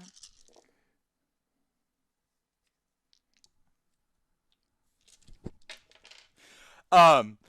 You get the just like size wise, it's not quite a full Nelson, but you get like the full mass, and just like fangs go into the back of this werewolf. So same thing, but without the bonus of Defy Bane. You're about to ride the lightning. So I'm gonna need a willpower plus 1/3 your humanity rounded down. Oh my god. Okay, so I like hit this thing with the car. Just saying. I'm rolling these dice. Yeah, you need to as you get the same thing again, like just the. It's almost like its blood almost becomes like vapor, and you're equally like it's effervescent. It's like you're inhaling it. It's the total body experience as you take in this lupine blood, and then it hits all your nerves. They're aglow again, as if you're alive. Your undead nerves. It's better than a blush of life. It's blush of life. Just hit the NOS button on life. And now you're in the Vin Diesel joke from earlier. That's a callback. And just like as your nerve endings come back to life, and your blood becomes taken over by this lupine lightning. I got 6 successes. So, is that good or bad? No, you're in control. Okay, good. All right. This is what we call a coordinated feed. So you're now riding the lightning as well. Cracking open a worm one with the boys. Yes. Yes. And you're also going to enjoy the +2 dice to physical base combat for the rest of the scene. Sweet. This was the best decision. And yeah. Yet to be seen. All right. Sal. Yeah, so does that strength brawl, that's like this turn, so this is just me drinking? Is that the... I mean, you still got to maintain the grapple, but yeah, you're Okay. going to do the 2 ag damage and drink again. So, but you still got to, like, it could, again, yeah. Yep. All right, so I roll... Whoop, I clicked the wrong thing. Strength plus brawl, then I got to add the 2 dice. You have +3 total dice right now on account of from the assist yeah. plus you're riding the lightning successfully. Well, that didn't help. Okay. But only 4 this round. All right. You managed to inflict your 2 ag again. Mm-hmm. But it shakes you off. So Sal kind of gets down in that 3-point stance, comes to, and he's ready to do something ridiculous. Oh, this Gowru's not looking too good. Like, it's like woozy. It's kind of like swagger. It's kind of like swaying back and forth. Pix? Well, there goes a ride. I only have 1 dot and drive, but There's a gun right there on the seat. It's better than no dots. I do not know how to shoot. I have nothing in firearms. Also, you'd be at a 2 dice penalty with a chance of hitting certainly Cass, like is the most at risk, and a possibility of hitting Sal. I think I'm just gonna pop into the driver's seat upon seeing Cass going and latching onto this werewolf, and I'm gonna hit the gas. Just right at this thing. Alright, drive dexterity. I'm gonna rouse my blood. Oh, motherfucker, no! That puts me in 5 hunger, no! Alright, you're gonna roll a willpower at +1/3 you humanity rounded down. Oh, boy. Alright, You have a good humanity, don't you? I do. I have 7 total. Alright, so my willpower, which is currently at... Oh, boy. I love that my hair has actually gotten more feral the longer this show has gone on. We're going full feral. This is the werewolf episode. Alright, I have 8 dice. Alright, come on. Come on. Alright, nope, I just rolled an 8. Nope, that is not it. Roll 8d10. Greatness. You just walked into greatness, Girl Wonder. Terror. Fear, even. Okay, that... 1, 2... Oh, God, it didn't give me the separates. Mm-hmm. Oh, I clicked. Ooh, okay, that is 3 crits in there. That is good. So that 6. Is good. All right. Your beast is cacophonous in your head. No. Don't drive. Get out. Join them. Look, they already got it down. You could just one bite. Just one. Look at how much fun they're making it look. And it is drowning out your own thoughts, but you manage to fight them back, put the pedal down, and just kind of peel out in sort of like a half crescent.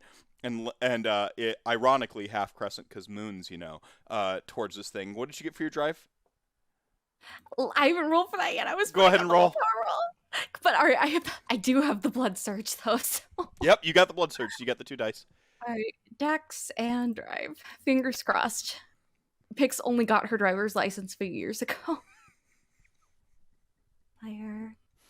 Oop. Come on. Oh my god. That's 0 successes. Do you have any willpower to spend? I don't. Okay, so what happens is the beast basically like kind of takes over Pix's thought, and what you have is a good idea to like careen this thing into this werewolf and like help the coterie out, and you're gonna have this big dramatic moment. You actually like no shut the beast is just no come on Pix, come on no get out We're not get it no fine. And you drive and you sort of like in your daze and the argument in your head with your own blood, basically, you actually end up hitting a fire hydrant and rolling the Honda. Oh god. Roll a Dex Athletics. Cass, roll a luck to see where your gun goes. That's a 3. That is 1 success. All right. Pix, you don't manage to toss yourself clear of the car. I'm going to give you the benefit of the doubt and assume that you just instinctually, since you do have your driver's license, automatically put on your seatbelt like everybody should. But in your sort of like attempting to sort of like brace for impact or maybe get clear of the vehicle, you don't manage to. You take 4 halved superficial damage from a gnarly wreck, and you're inside the vehicle. It is not a great day to be Pix right now. Oh, the Honda is ruined. That wasn't a messy critical, so it could have been worse. Could have been Or worse. a messy, it wasn't a messy failure. It could have been worse, but or a bestial failure. It could have been way worse because you have 5 hunger dice I see sitting there. But it's about as bad as it could be, barring that. So, Sera, Pix is now trapped in a vehicle over there. You can roll a wits awareness. Just kind of, I'll give this to you to see if you saw where the gun went. You're the only one who might have seen it.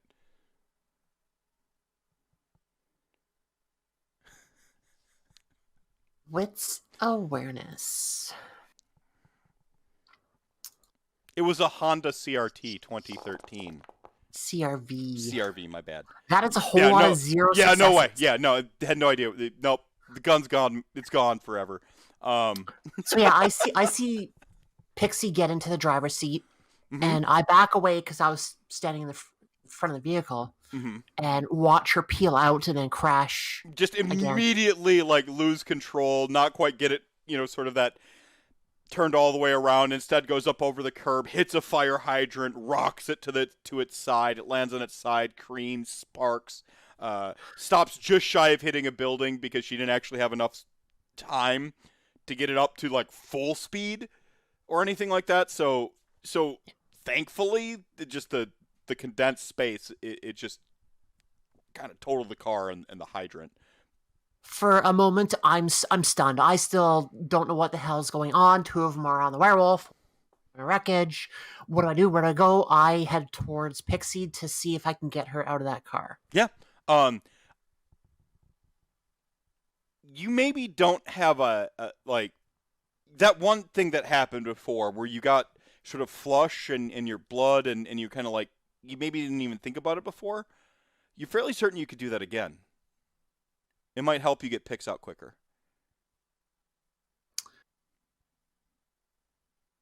I will wait to see what kind of condition she's in. Honestly, not that bad considering, but how do you gauge? Pixie, what do you look like inside this car? You're currently arguing with the beast in your head at a hunger 5.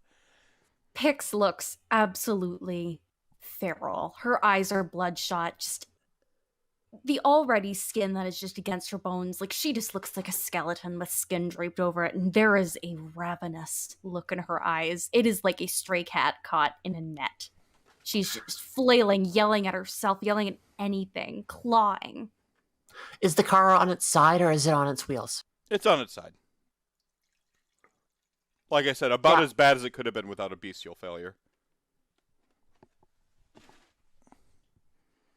Again, I mean, a car crash is a car crash and you're undead, so you still have some resilience to it, right? You're just one more object inside of the thing getting rattled around by physics. I need 1 second here to read something.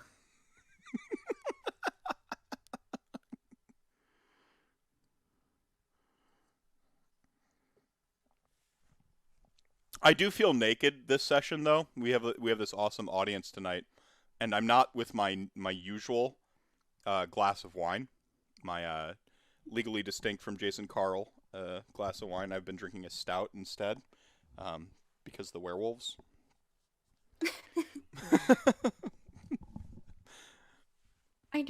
I was not expecting it to be this bad. My hunger wasn't too bad when we started out. I'm like, yeah, I can take a few houses. And I failed every single one. Amazing. It's not a great... The beast will get you eventually. I've said it before, I'll say it again.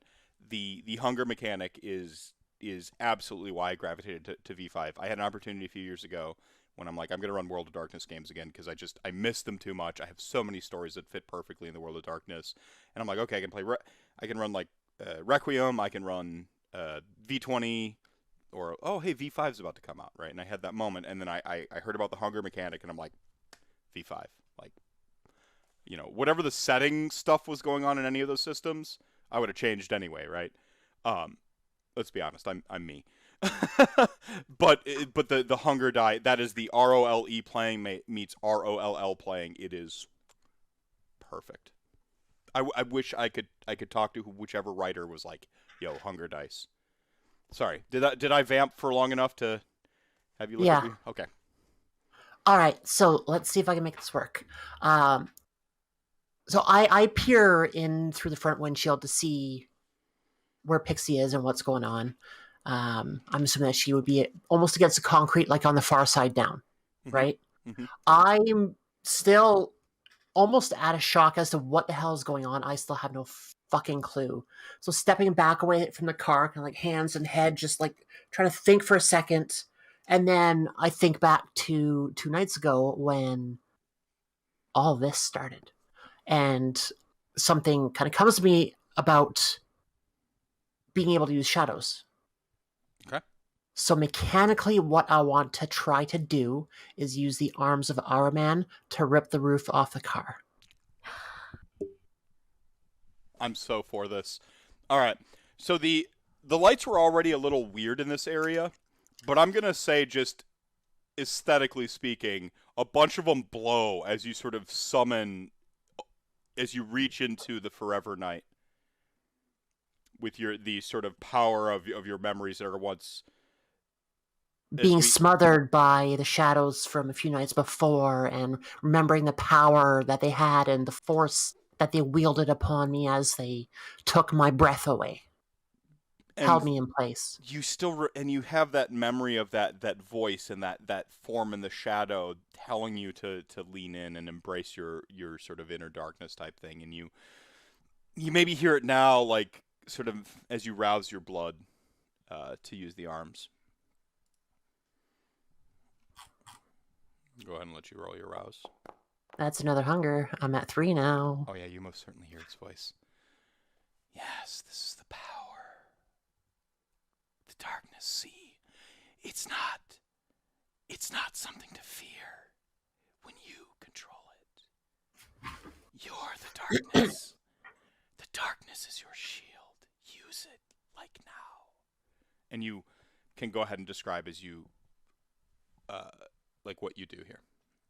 Stepping back a few feet from the car's roof, I kind of I let the darkness in. I embrace the shadow, the dread, the horror of the last few nights, and let it take over. And I see these tendrils, these tentacles of shadow snake along the ground from the dark places and grasp the corners and the edges of the roof of the Honda. And with my will, I start to pull at it and pull and hear the metal start to crumple and buckle, and whatever glass is still intact start to shatter and rain down on the concrete like little drops of rain. And then the roof comes free, with Pixie tumbling out onto the concrete itself. The roof gets tossed about 5-6 feet away from where we are now with a loud clatter and clash. Yeah, that roof was nothing compared to the darkness in you.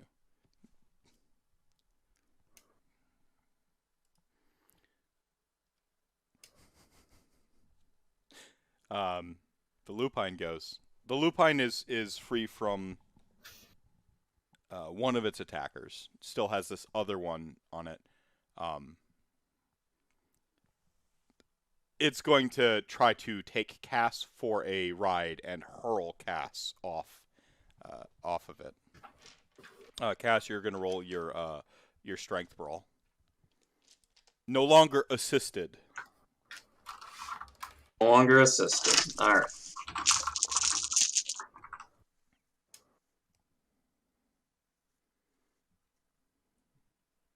That is only 3 successes. You going to willpower anything? Yeah. Yeah. Little willpower, little blood surge. That's 5 successes. Not quite enough. You're not tossed clean this time, but it manages to wrench you off, throw you, and you're going to take 2 points of superficial. Unhalved. As it hurls you.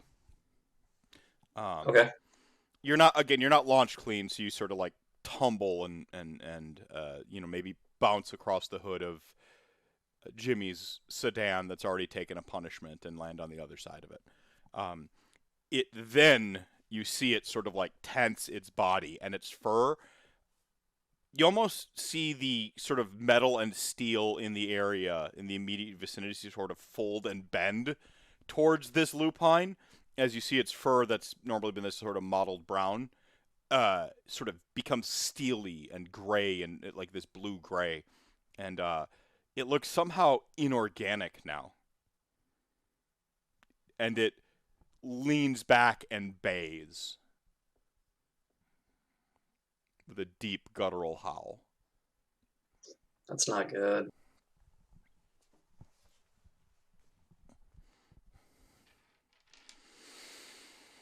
Cass, it's your turn.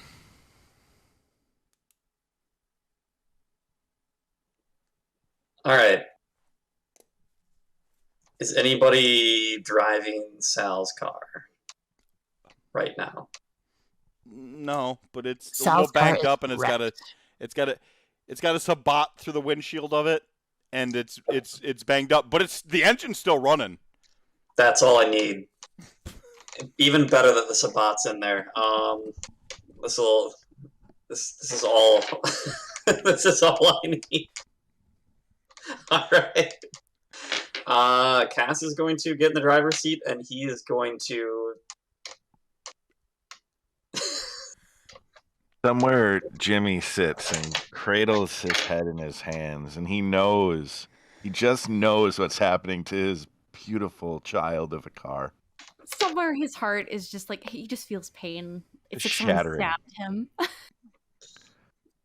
And yeah, Cass is gonna go for this. All I right. don't know how like much I can do in a single turn. Yeah, Does yeah, matter. the action counts. You're good. We're in this storyteller mode's a little more cinegraphic. Does the lightning help me drive? Oh, you're riding the lightning. In fact, I think this vehicle is greased lightning at this point. I'm sorry for that one, everybody. I apologize. But yeah, Oh, grease lightning. Go. it's go. It would be a dexterity and drive. Dexterity is a physical action. So Okay. 2 dice. Okay, so there's drive 0, but these 2 dice help me out, and then do I? Cass will also, you know, hunger surge. He doesn't gain a hunger though. But Okay. yes.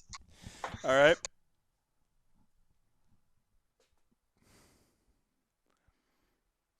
Is anyone else's anxiety on like 10 right now? Like, is it just me? I'm like in pain. Hallmark of a great game. The emotions, they're all over. Yeah.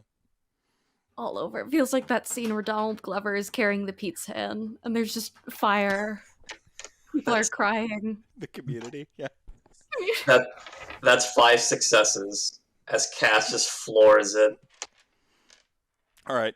Cass, pulling a similar maneuver to Pix, sort of throws the handbrake, like pedals, shifts, and then just sort of like goes to what we call here in round in Milwaukee, whipping a shitty.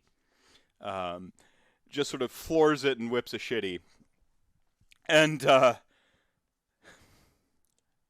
despite a pretty alright dice pool to dive out the way, you hit the werewolf flush, like sort of right on the opposite quarter panel of where it would be the passenger side quarter panel, sort of opposite where y'all have kind of been, and just pow and keep driving it, and you drive up over the curve and pin it into the wall of a building.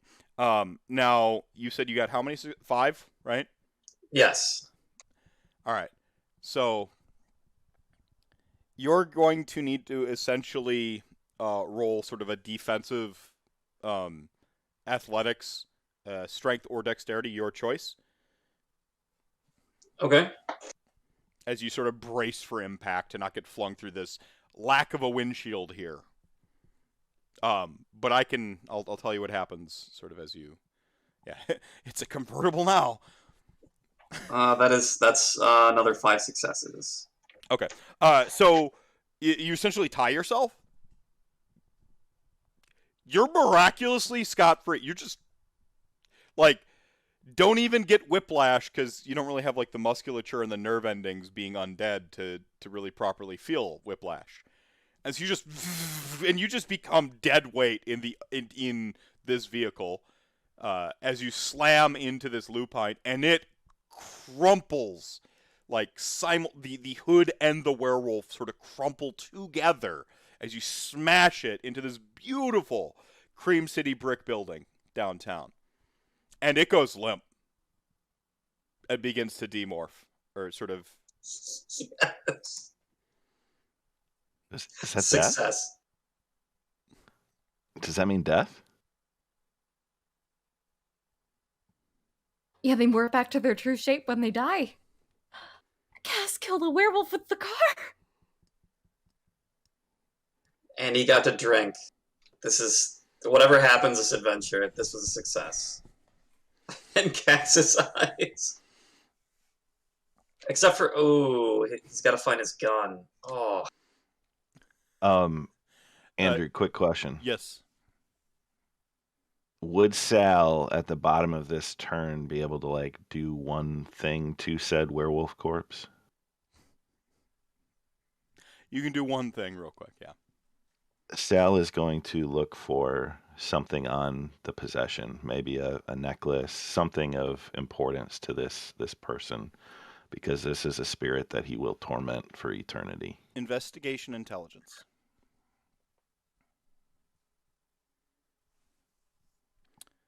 And as you're sort of going through the corpse as Abby successfully resisted the voice of her frenzy. Pixie has successfully resisted the voice of her frenzy. Everyone can hear a sort of rolling series of howls a lot closer than you would like them. With that being said, I don't know how close to death the binding fetter works, but would I be able to activate that as I make that roll just to focus in? You can Like, activate so one discipline sort of at like on your turn. Okay. Any So supernaturally attuned to the energies of fetters. So I'm like trying to focus on where is this thing, if it's here with this or not. Okay. Because I don't have many dice, so it's. I'll go ahead and let you add your Oblivion dice to that. So you've got one so far. Can I just roll Oblivion?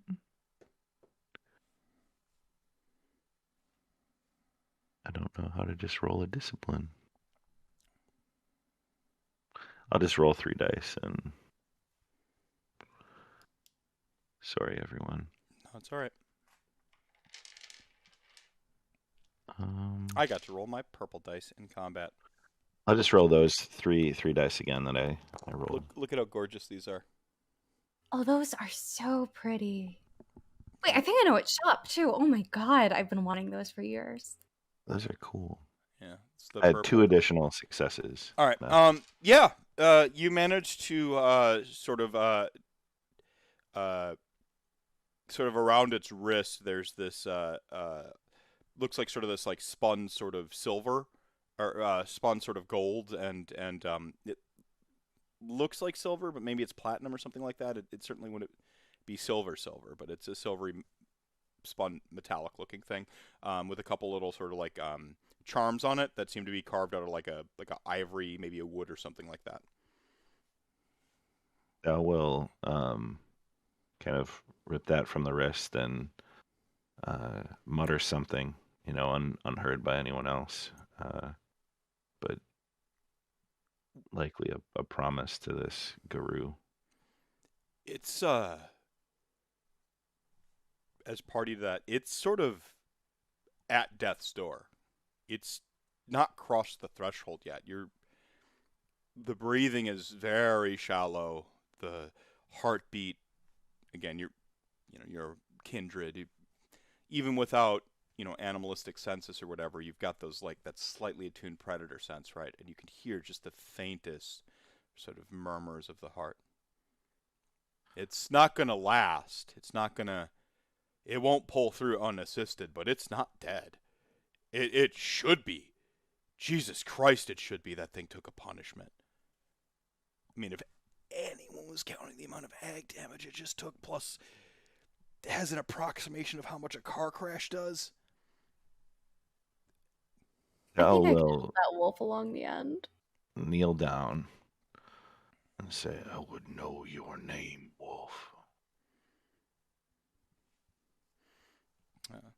They sort of lift their head the slightest they can to the side, and the sort of shaggy, sort of moppish haircut, revealing sort of young, maybe early 20s male with sort of these deep brown eyes that kind of remind you of the fur.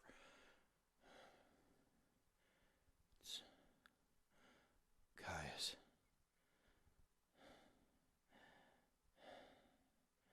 And you're Salvatore. my pack. I was just a scout. You're fucked. And then some. But yet I walk away. Their head falls on the hood of the car.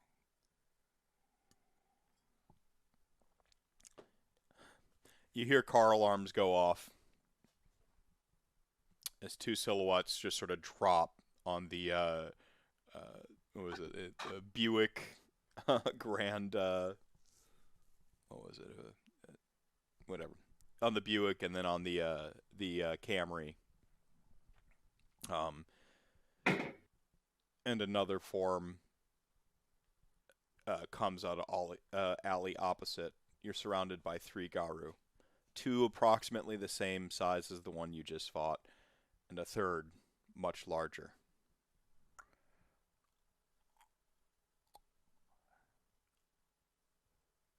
It's that moment you hear a woman's voice pierce the dark.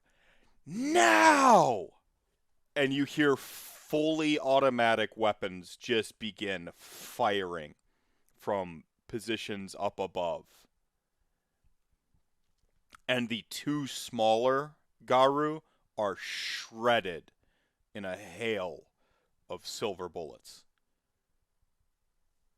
As the other, a sort of like silvery gray with little patches of brown and black, the much larger one, glances at everyone, at this coterie, and especially you, Sal. Dives sort of back through a window that they should shatter, and just sort of seem to meld through it.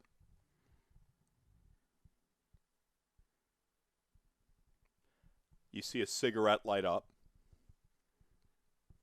in the alley y'all came from. And you see a very, very young familiar Kindred. Well, young appearing Kindred. With sort of dirty blonde slicked back hair and wearing a black leather vest, no shirt, pair of jeans and the classic Harley Davidson brand boots step out. You recognize him immediately to be Thomas Gariran. And Pix, in your feraled state, you see sort of up on one of the fire escapes you recognize her immediately as a Nosferatu.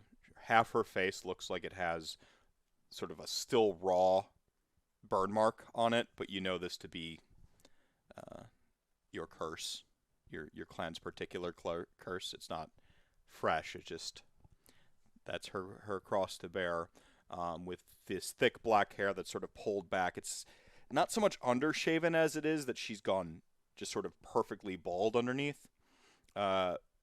Dressed in sort of like red, sort of a yellow canvas, sort of almost like an army jacket, sort of a faded yellow, and accentuated by what we'll call hobo chic, and sort of like army fatigue sort of mixed in there, and where they haven't been patched over, or where she hasn't like sort of collected trinkets from various lupine and sort of had to like do some field dressing or whatever it is, and so has various implements on her body.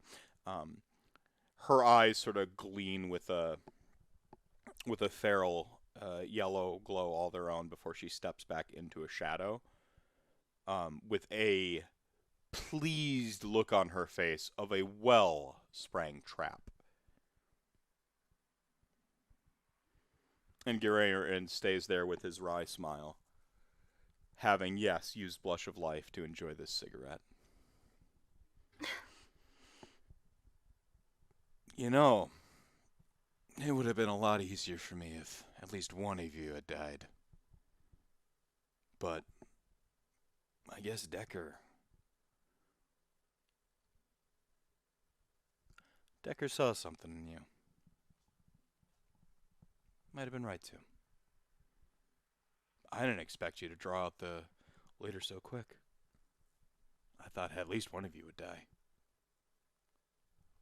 Picks that you need to feed. And this guy's fucking smug face right there. Oh no! I was thinking at least I can eat the werewolf, but no. Do I need to fight my beast? I'll allow you to roll it's a new scene. Yeah, I think we're going to go for a willpower to resist your frenzy. And same thing for the 2 that had rode the lightning. You managed to, like, abate the just losing it to the sort of madness of the lupine before. But y'all have to roll again. as well to sort of come down from the lightning. That's just a willpower roll? Well, it's the willpower Sure. plus 1/3 your humanity rounded down. Oh, I forgot the humanity, but that's 1 success, and I'll add the humanity roll as well. 1/3 of 5, rounded down is 1. Willpower is 6, so I would roll 7 dice. Am I thinking about that the right way? Mm-hmm. All right, so any combination of... That's no successes. That is just a total of 1 success for me. I got 6. Jesus. Bastions of willpower here and picks. 3, possible bestial failure. Sal, you don't full on lose it, but you're not okay. You can still feel the lightning in your veins and in your eyes, and you're starting to see things. The moon is just, it's like staring into like the high beams of a car right now. It's just oppressive. At first you maybe mistook it for the sunlight, if not for that sort of cold sort of tint of that moonlight always tends to have, that blue hue, right? And just, you can't stop, and you're hearing whispers and these silhouettes that you can kind of pick out through these sort of streamers of silver moonlight. We'll get back to you in a second. You don't lose yourself completely. Unlike Pix. You're standing right there, Sera, and you see Pix sort of like, hasn't been okay since you sort of helped her from the car, or even before. That fucking smug face. I bet she's way better than a blood pack. He's not even looking at you. He's not even respecting. Just one way. Now! Pix, you lose yourself to the beast. You frenzy.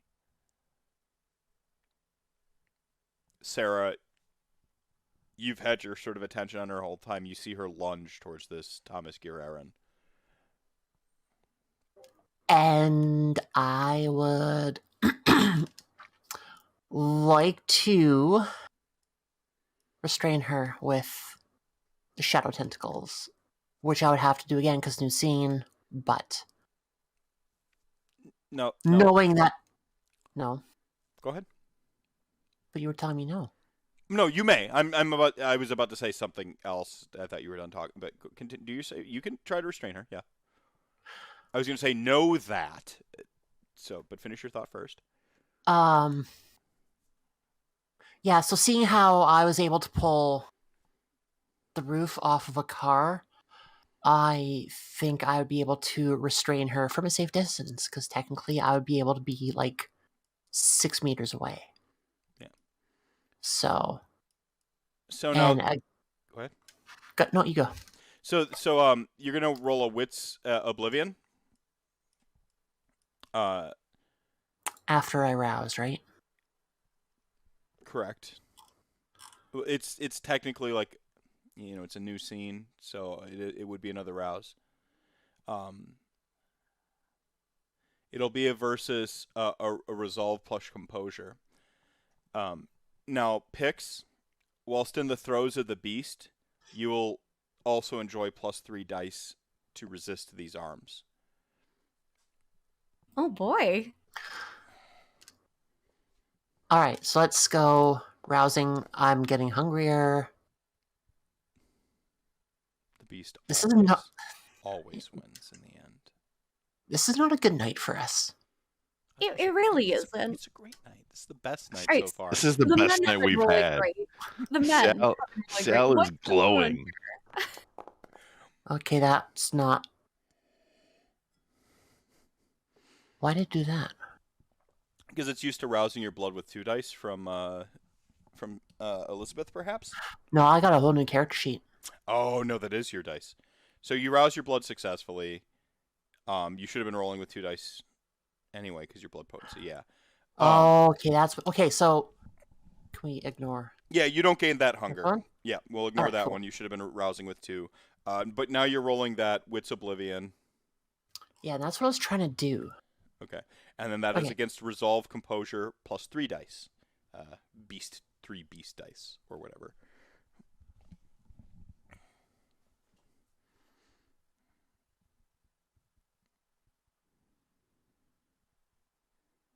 This is so much fun. Oh! All right. I gotta figure out how to do this. So Oblivion is 2. Uh-huh. My wits is 3. So that's 5 in total. Yep. Dice pools get half your blood potency to them as well for things like this. So you would have 1 extra die, I think, because your blood potency 2. 3. It's rounded down still. So. Yeah. So that would be 6. How do I use Blood Surge? I mean, that's where you just add 2 dice, basically. Or 3 dice in this case. 3 dice in your case, yeah. And then my hunger will go up? This is what's super handy about these. Just add dice to the pool. Yeah. You rouse again to add that surge. You wouldn't your hunger. You don't get the 2 dice for the surge. It's just a one dice rouse. Right. Disciplines only get your blood potency. Your blood potency only applies to disciplines in terms of those rouses. Okay, so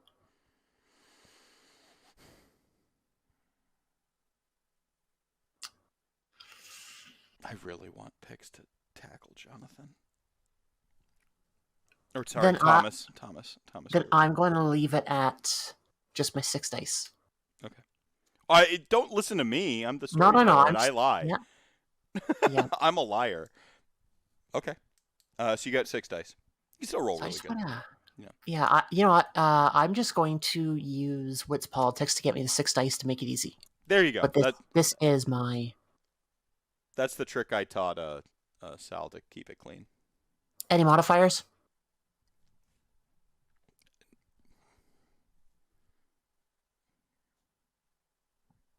Nope. Sorry, I did that non-verbally. All right.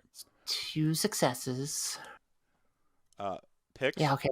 For your physical assault on Thomas Guerrerin, the child soldier, as he's colloquially known around these parts, you will enjoy plus 2 dice to a brawl strength or a dexterity brawl if you choose. Because, you could be more of like the, finesseful sort of like lucha libre style. Yeah. Classic ankle biter move, go for the ankles. It's a classic trait. Yeah. With a plus 2, I am so upset with the dice roller tonight. We're gonna have words.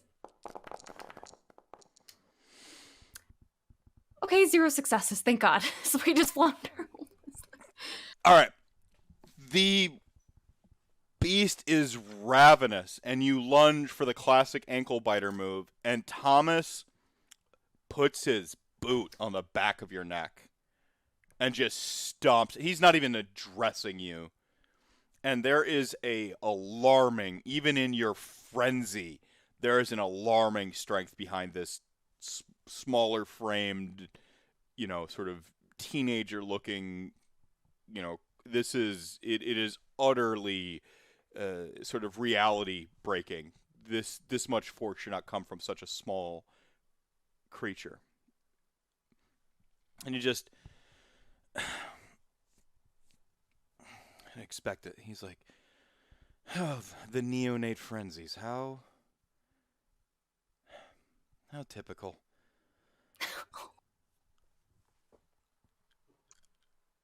If I weren't in such a good mood, I'd have taken her head already, he says.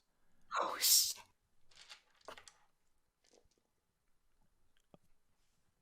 The coterie. You can see Thomas legitimately considering that currently.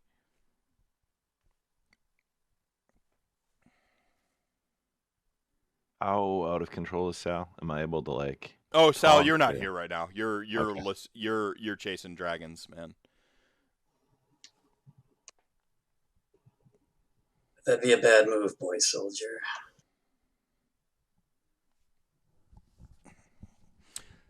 Cass, was it? You helped us flesh out who we were after, so like I said, I'm in a good mood.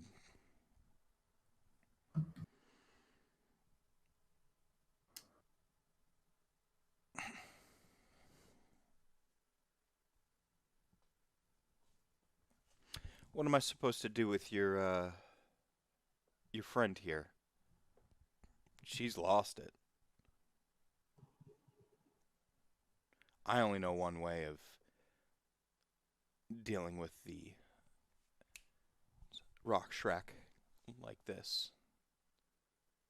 An active one in a war zone. You know a little bit of war, though, too, don't you?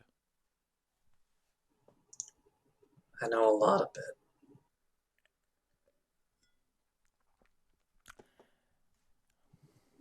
You're called, Doughboy. She needs food. I don't see any food around here. Might have been some rats back in that alley.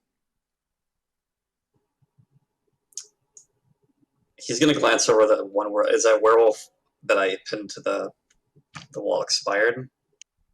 Not quite. Like, Cass will glance over at the wolf. Ooh. Maybe crazy and crazy cancel out.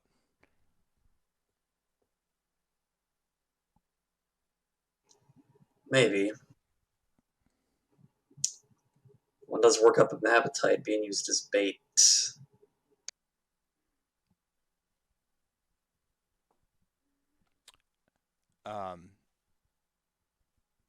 Pix's eyes, in like her pure bestial mode, sort of follow the gaze of this, trusted, ally, this other animal in the pack, this other thing that you've hunted with before, this, this thing is dangerous above me, this thing. But that one looked over at that thing over there by the car, and that's got blood coming from it. Thomas lets his foot up. We see Pix just sort of like bound, straggle, sort of like tumble over herself to land and lap up the blood at the neck of this downed werewolf, and utterly forgets her preference for bags in the moment. It's all gone, and whatever's left in this thing, she's drinking. Her eyes become aglow with this electricity as her beast's telling her, yes, more, more, more. And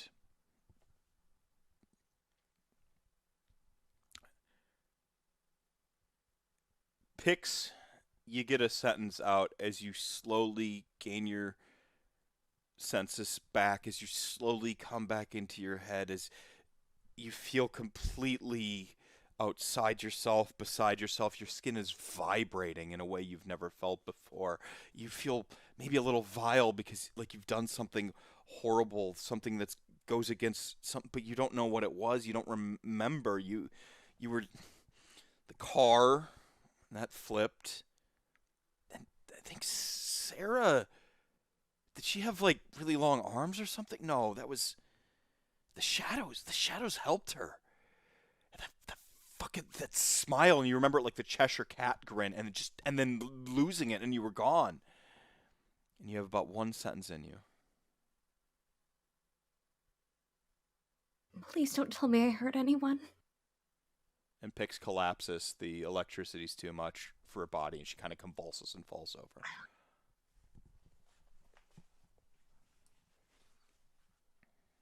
Huh? At least she's not frenzying anymore.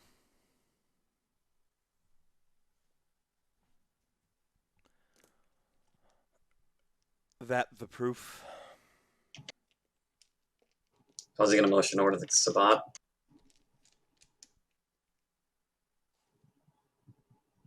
Yeah. Well, I got a dog to track, and deliveries ain't my department. Good luck with Decker and then the judge, he says, and he just like walks past y'all.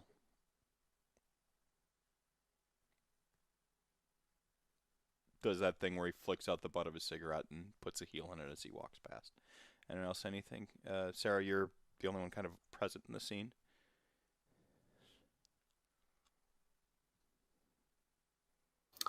I'm just going to watch him go.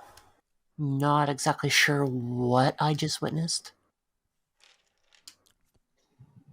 Cass will say,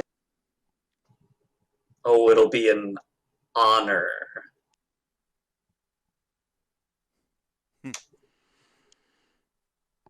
Who knows? Maybe you'll get a promotion to actually doing stuff that matters.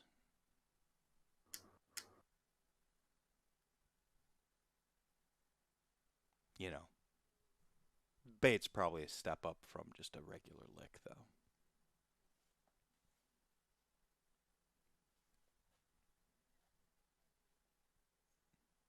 And it should be noted at all times, Thomas he doesn't look at people.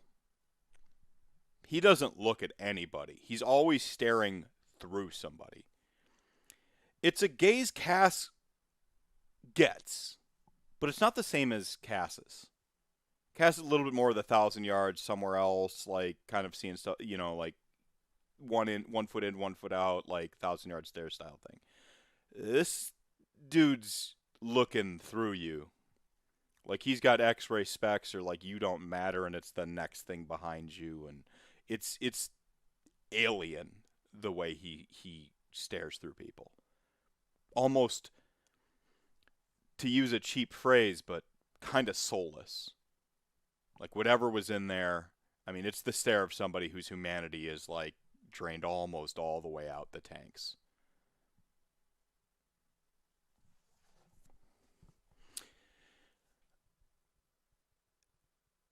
Which brings us to Sal. You've been just sort of like taking in these wisps at once.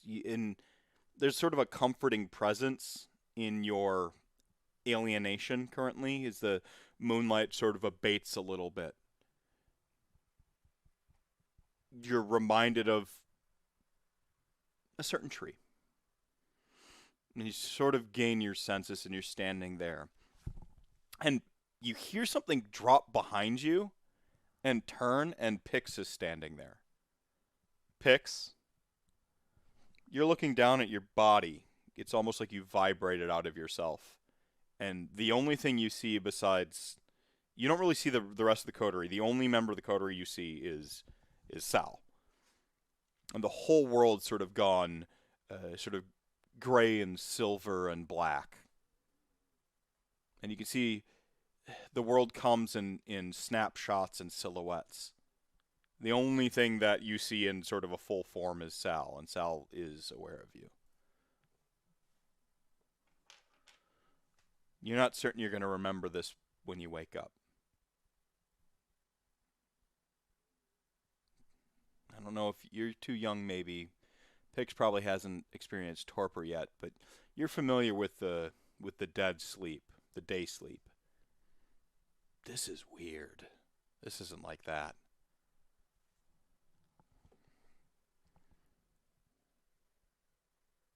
Pixie. I don't know, Sal. I don't know what happened. I'm sorry. I didn't mean to. I don't know. Everything is fine. We survived. I didn't hurt anyone. No. And I lost control. Thompson is gonna be so ashamed of me. He's gonna hate me. You fought a guru. You did not run.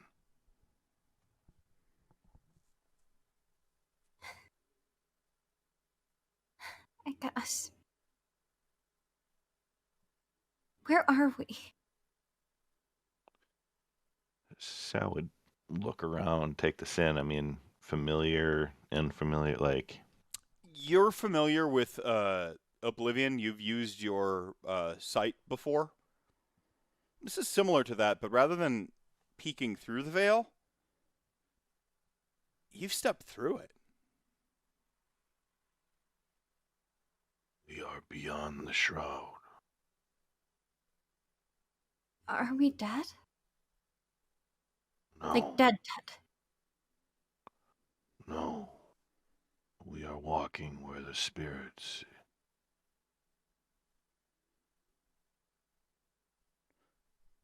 I mean, this is kind of your area of expertise. It's always been. I don't know what was in that dog that brought me here, but I want to go home. And we'll call it there.